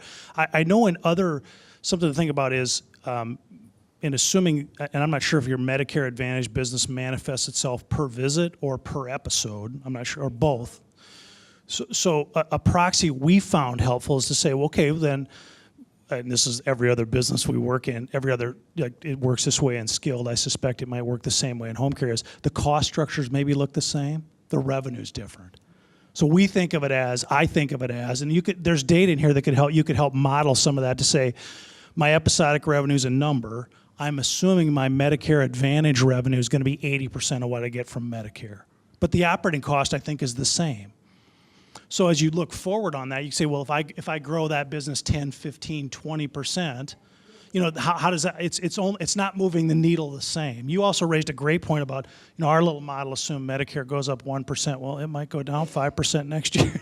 So, and some of that is we need tools to say what if. That's the other reason we think the pathway's interesting in isolation maybe, but it's really becomes important when I start to throw all these factors on the table and say, what if this? What if that? To your point, the tool probably needs some way to say, well, if I have some data that says the average episodic cost for a visit or an average episodic cost is a couple $1,000s of direct cost, then and Medicare pays me, let's just say $3,200, I could look and say, well, what if my growth is all Advantage and I only get 80% of $3,200 and I still spend $2,000 of operating cost? And then you could put that in the equation, and it'll work the same way as this one. You'd say, what if I can get this many of those episodes? You might look and say, that still doesn't get my financial performance where it needs to be. What other levers do I have to pull? Yes. And some of it, and the tools, and that's a little bit about the data to the tool that as we see is it's always about what else might I need to do? Okay, that's in there, but that doesn't get me where I want to go. What else? It's always kind of like how much do I have to do to stay on track is always what you're trying to guess at. So yeah, let me give you Yeah, I think this is, just kind of compare it to one of those retirement calculators that you can do online. And yeah, I mean, if you could turn back the clock, so you need another bar that, you may be in a situation where you've got hospital overhead that you can't do anything about, those things that you really don't have any control over. You may be a mission-based organization that is going to work with the behavioral health folks or people that are vulnerable that live in zip codes that nobody else will touch. Those are things that you can't control, and at the end of the day, you still have a negative 10% margin. Then what are your other options? Fundraising, other areas of revenue, thrift shop, robbing a bank. I mean, just, Yeah. And so you should have another bar there of just the other things. so the way that when we actually do this with clients, so these are samples, right? So there's only so deep that you can go in a sample. But when we do this with a client, we start with kind of a baseline that says, all right, if you just keep doing what you're doing, this is going to be the results. And this is your margin, and this is your days cash on hand, or whatever, metrics are important to you. And mission is important, so if you're going to do these things, that's fine, but this is the outcome of that. Eventually, in the situation you described, eventually that's not sustainable. So then, all right, if this isn't sustainable, then what are we going to do? Are we going to fundraise? Are we going to rob a bank? I've never modeled that. That's an interesting. So what are the things we could that Monte Carlo that? Yeah. By the way. Yeah. Right. Exactly. So it's, to me, that's the power in the process of, all right, these are the things that are important to us. What of these are critical? Because if this is losing you 6% margin, is it important enough to you to continue losing 6%? Because that's what's going to happen. And what are the things that you can do to offset that so that as an organization, we want to be sustainable, right? That's. Click to agency 5, Cory. Yeah, let's go there. They have a lot of PT, and so the case mix index is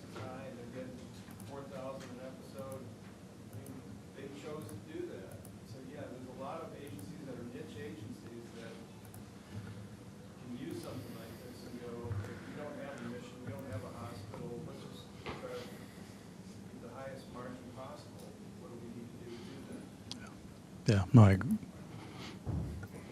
Remember-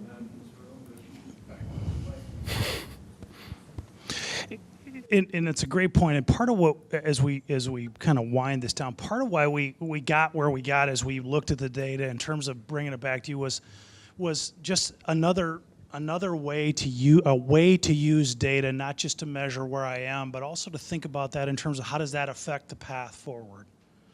So take Cory's, if I'm losing 6%, and I think there was one of the people mentioned, that might be okay. We might lose 6%, but we get $1 million a year of contributions.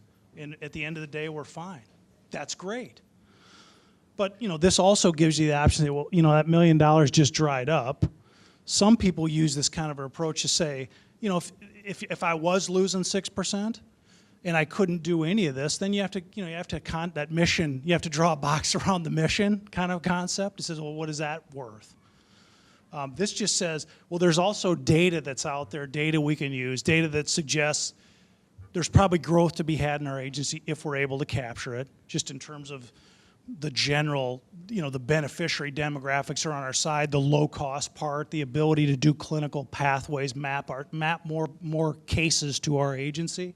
But then also to look at our own operating costs, our own operating performance, and say, can we componentize that in such a way to help us get focused on what's possible for our agency? That's in part why we kind of landed where we did.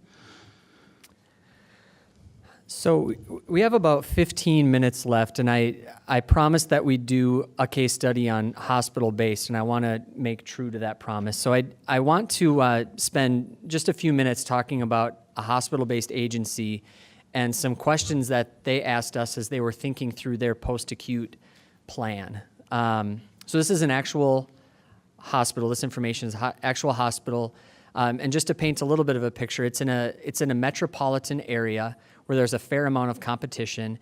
And they came to us and basically said, we're trying to figure out our post-acute strategy. Can you help us? And when you think about a hospital-based system, all that we talked about for the last 3 hours is valid. So those all matter. Those don't go out the window. Those matter. But there's another piece that matters. If you're in any sort of gain sharing or any sort of alternative payment type of system, there's also the component of keepage that's important, because you as a home health agency, as part of a system, you're a key component of that lower cost of care environment, right? And so you can't only measure a home health agency on its merits in terms of contribution margin or however you want to measure it. You also have to measure its impact on the whole. And so this is really, the conversation here is kind of measuring both of those and understanding both of those. So when we were asked this question of, how are we doing in comparison to other organizations in our geography as it relates to post-acute, we started at a very high level and then we drilled down, and we'll kind of get to where we got to with this organization. So if you look at it from a very high level, just total Medicare fee-for-service per member per month spend, and the average for these 6 systems is about $1,500, and the organization that we're looking at, which is hospital here in blue, was at $1,800. So in total, they're spending more per member per month for their Medicare beneficiaries. If we boil that down a little bit and say, well, what's the Medicare fee-for-service post-acute spend? So total spend's $1,800. The post-acute piece of that is about $300. How does that compare? Well, it's higher. The average, I think, is about $250 if I remember, if I do that math right. So they're spending more in total. They're spending more on post-acute. Why? Well, there's a lot of reasons, and we talked about a lot of those today. Well, part of it, maybe they're using more skilled nursing facility than average when they look at the post-acute discharges. Where are they discharging to? Well, they happen to be discharging to SNF a little bit more than their peer group average. What about home health utilization? Well, it's kind of right in line if you average it all out. Some are higher, some are lower.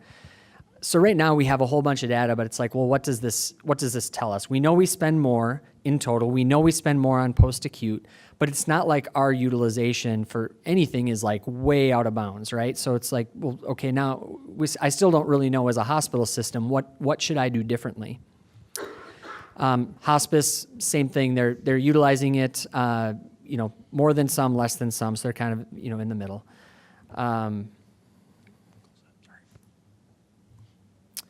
So if we look at the total spend and we break it down, we said the total was $1,800.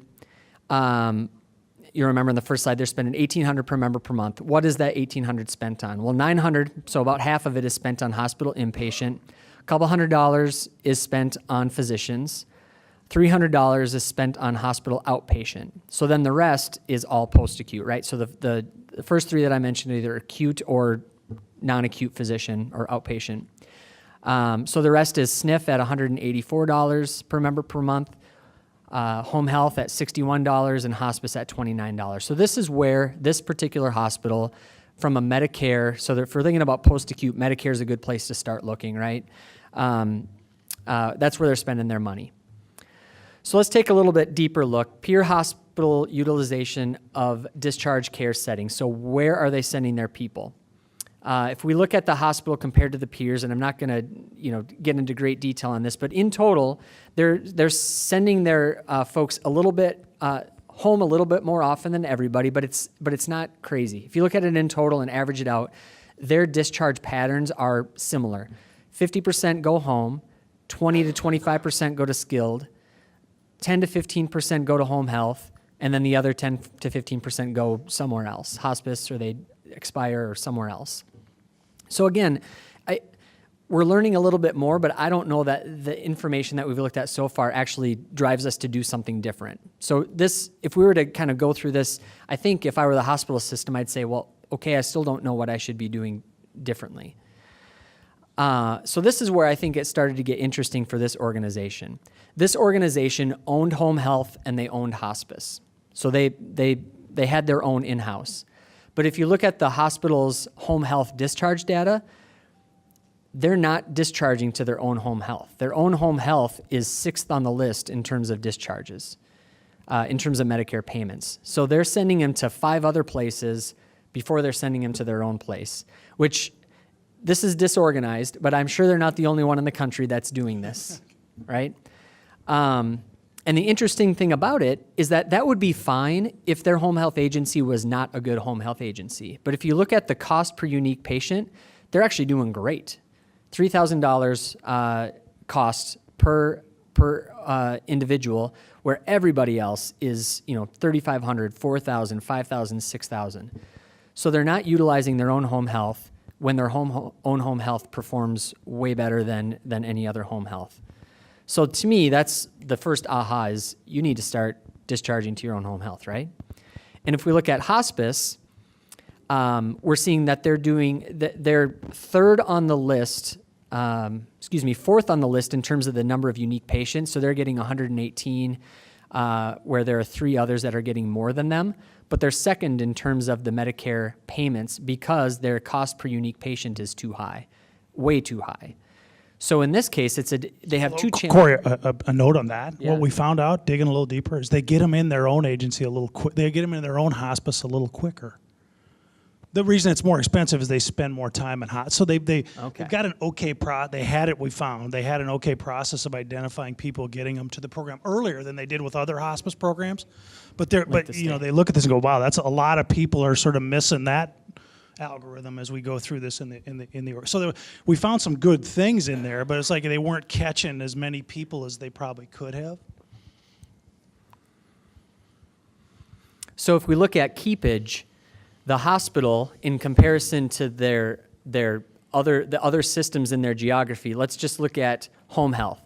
So home health, they're spending $15 million on home health. The keepage of that is only 5.7%. So they're 6% of their Medicare home health spend is on their own home health agency. If you look at that compared to their peers, everybody else, the ones that are doing it right are, at least in double digits, if not pushing a third to 40%, so 30, 40%, and here they are at 6. Big difference, right? Hospice, they're capturing 15%. The other ones that are doing it right are capturing over 50%, or at least a third. So there's a clear discrepancy between how this hospital system operates and where they send their patients post-acute compared to what their peers do. And that has a financial impact. So again, we saw a little bit of this, but just to unpack this a little bit more, the average cost per unique patient from a home health perspective, their own is just over $3,000. The peer average of everybody else is $4,700. So their home health agency is a lot cheaper than everybody else's. So you're getting, lower cost. So the two concepts we focused on with this organization was keepage. Your agency captures 6% of the home health patients. It should be somewhere around at least 20-30%, like everybody else in your metro area, if not more. And that 6% capture rate equates to $215,000 of Medicare fee-for-service contribution margin for the agency. So the agency itself gets contribution margin of $215,000 when they only capture 6%. So the question is, well, what would my contribution margin if I captured more than 6%? It would be a lot bigger number, right? And then from a total cost of care perspective on the home care agency, that your agency, as we saw in the previous slide, your home care agency is 32% less expensive than the average peer. Pretty significant. So what we did is we created a simple model that said, well, what if? So today, we are capturing 6% of the Medicare fee-for-service home care visits or home care patients, and that is contributing $215,000 of contribution margin. So that's right here. What if we could capture 10%? Well, if we captured 10%, we wouldn't only get the $215,000 of contribution margin that we're getting today as a home health agency, we would also get an additional $110,000 because we just have more volume, right? When you go from 6% to 10%, you have more contribution margin. In addition to that, from a hospital perspective, if they were able to share in the total cost of care savings, so again, their home health agency is 32% less than average. So if they send more to the less expensive one, total cost of care goes down. And if they were to share in half of that total cost of care savings, that would be an additional $100,000 of contribution margin. So instead of you just have a little home health agency here on the side making $215,000 for the system, if you were to better integrate that only to 10% utilization, that's $426,000 instead of $215,000. Pretty substantial difference if the hospital could kind of get their act together, moving only 10%. Well, as we saw before, there are a lot of organizations that are not doing 10%, they're doing 30%. Okay, well, what if we could do 25%? Well, again, we'd have $215,000 that we already had. We would have an additional almost $500,000 of contribution margin because we have that much more volume. And if we shared in the savings, we'd have another half, $450,000. We're looking at over $1 million. And if we got all the way to 50%, we would have 1,400 more patients, $1.1 million of home health contribution margin, and just over $1 million of cost sharing if they captured 50%. So the overall concept here is that for this particular home health agency, there's two pieces to it, right? One is if we can get more, if we're performing well and we can get more into that better performing, we make margin on that. And second, it's good for the hospital system too. And that to me is a key part of the conversation when you're interacting with a hospital system. So we have a few minutes left, and I know that was a lot of information to cover, particularly the last half of today's session was pretty heavy on data and probably came at you a little bit fast. But we have a few minutes. Are there any closing comments, thoughts? And again, we'll be happy to stay after if there are things that you'd like to discuss. But any feedback, any comments, questions that we can answer?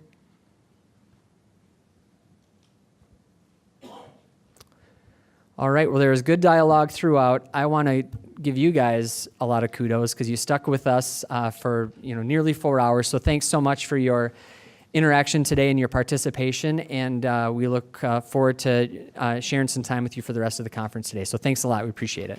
Thank you.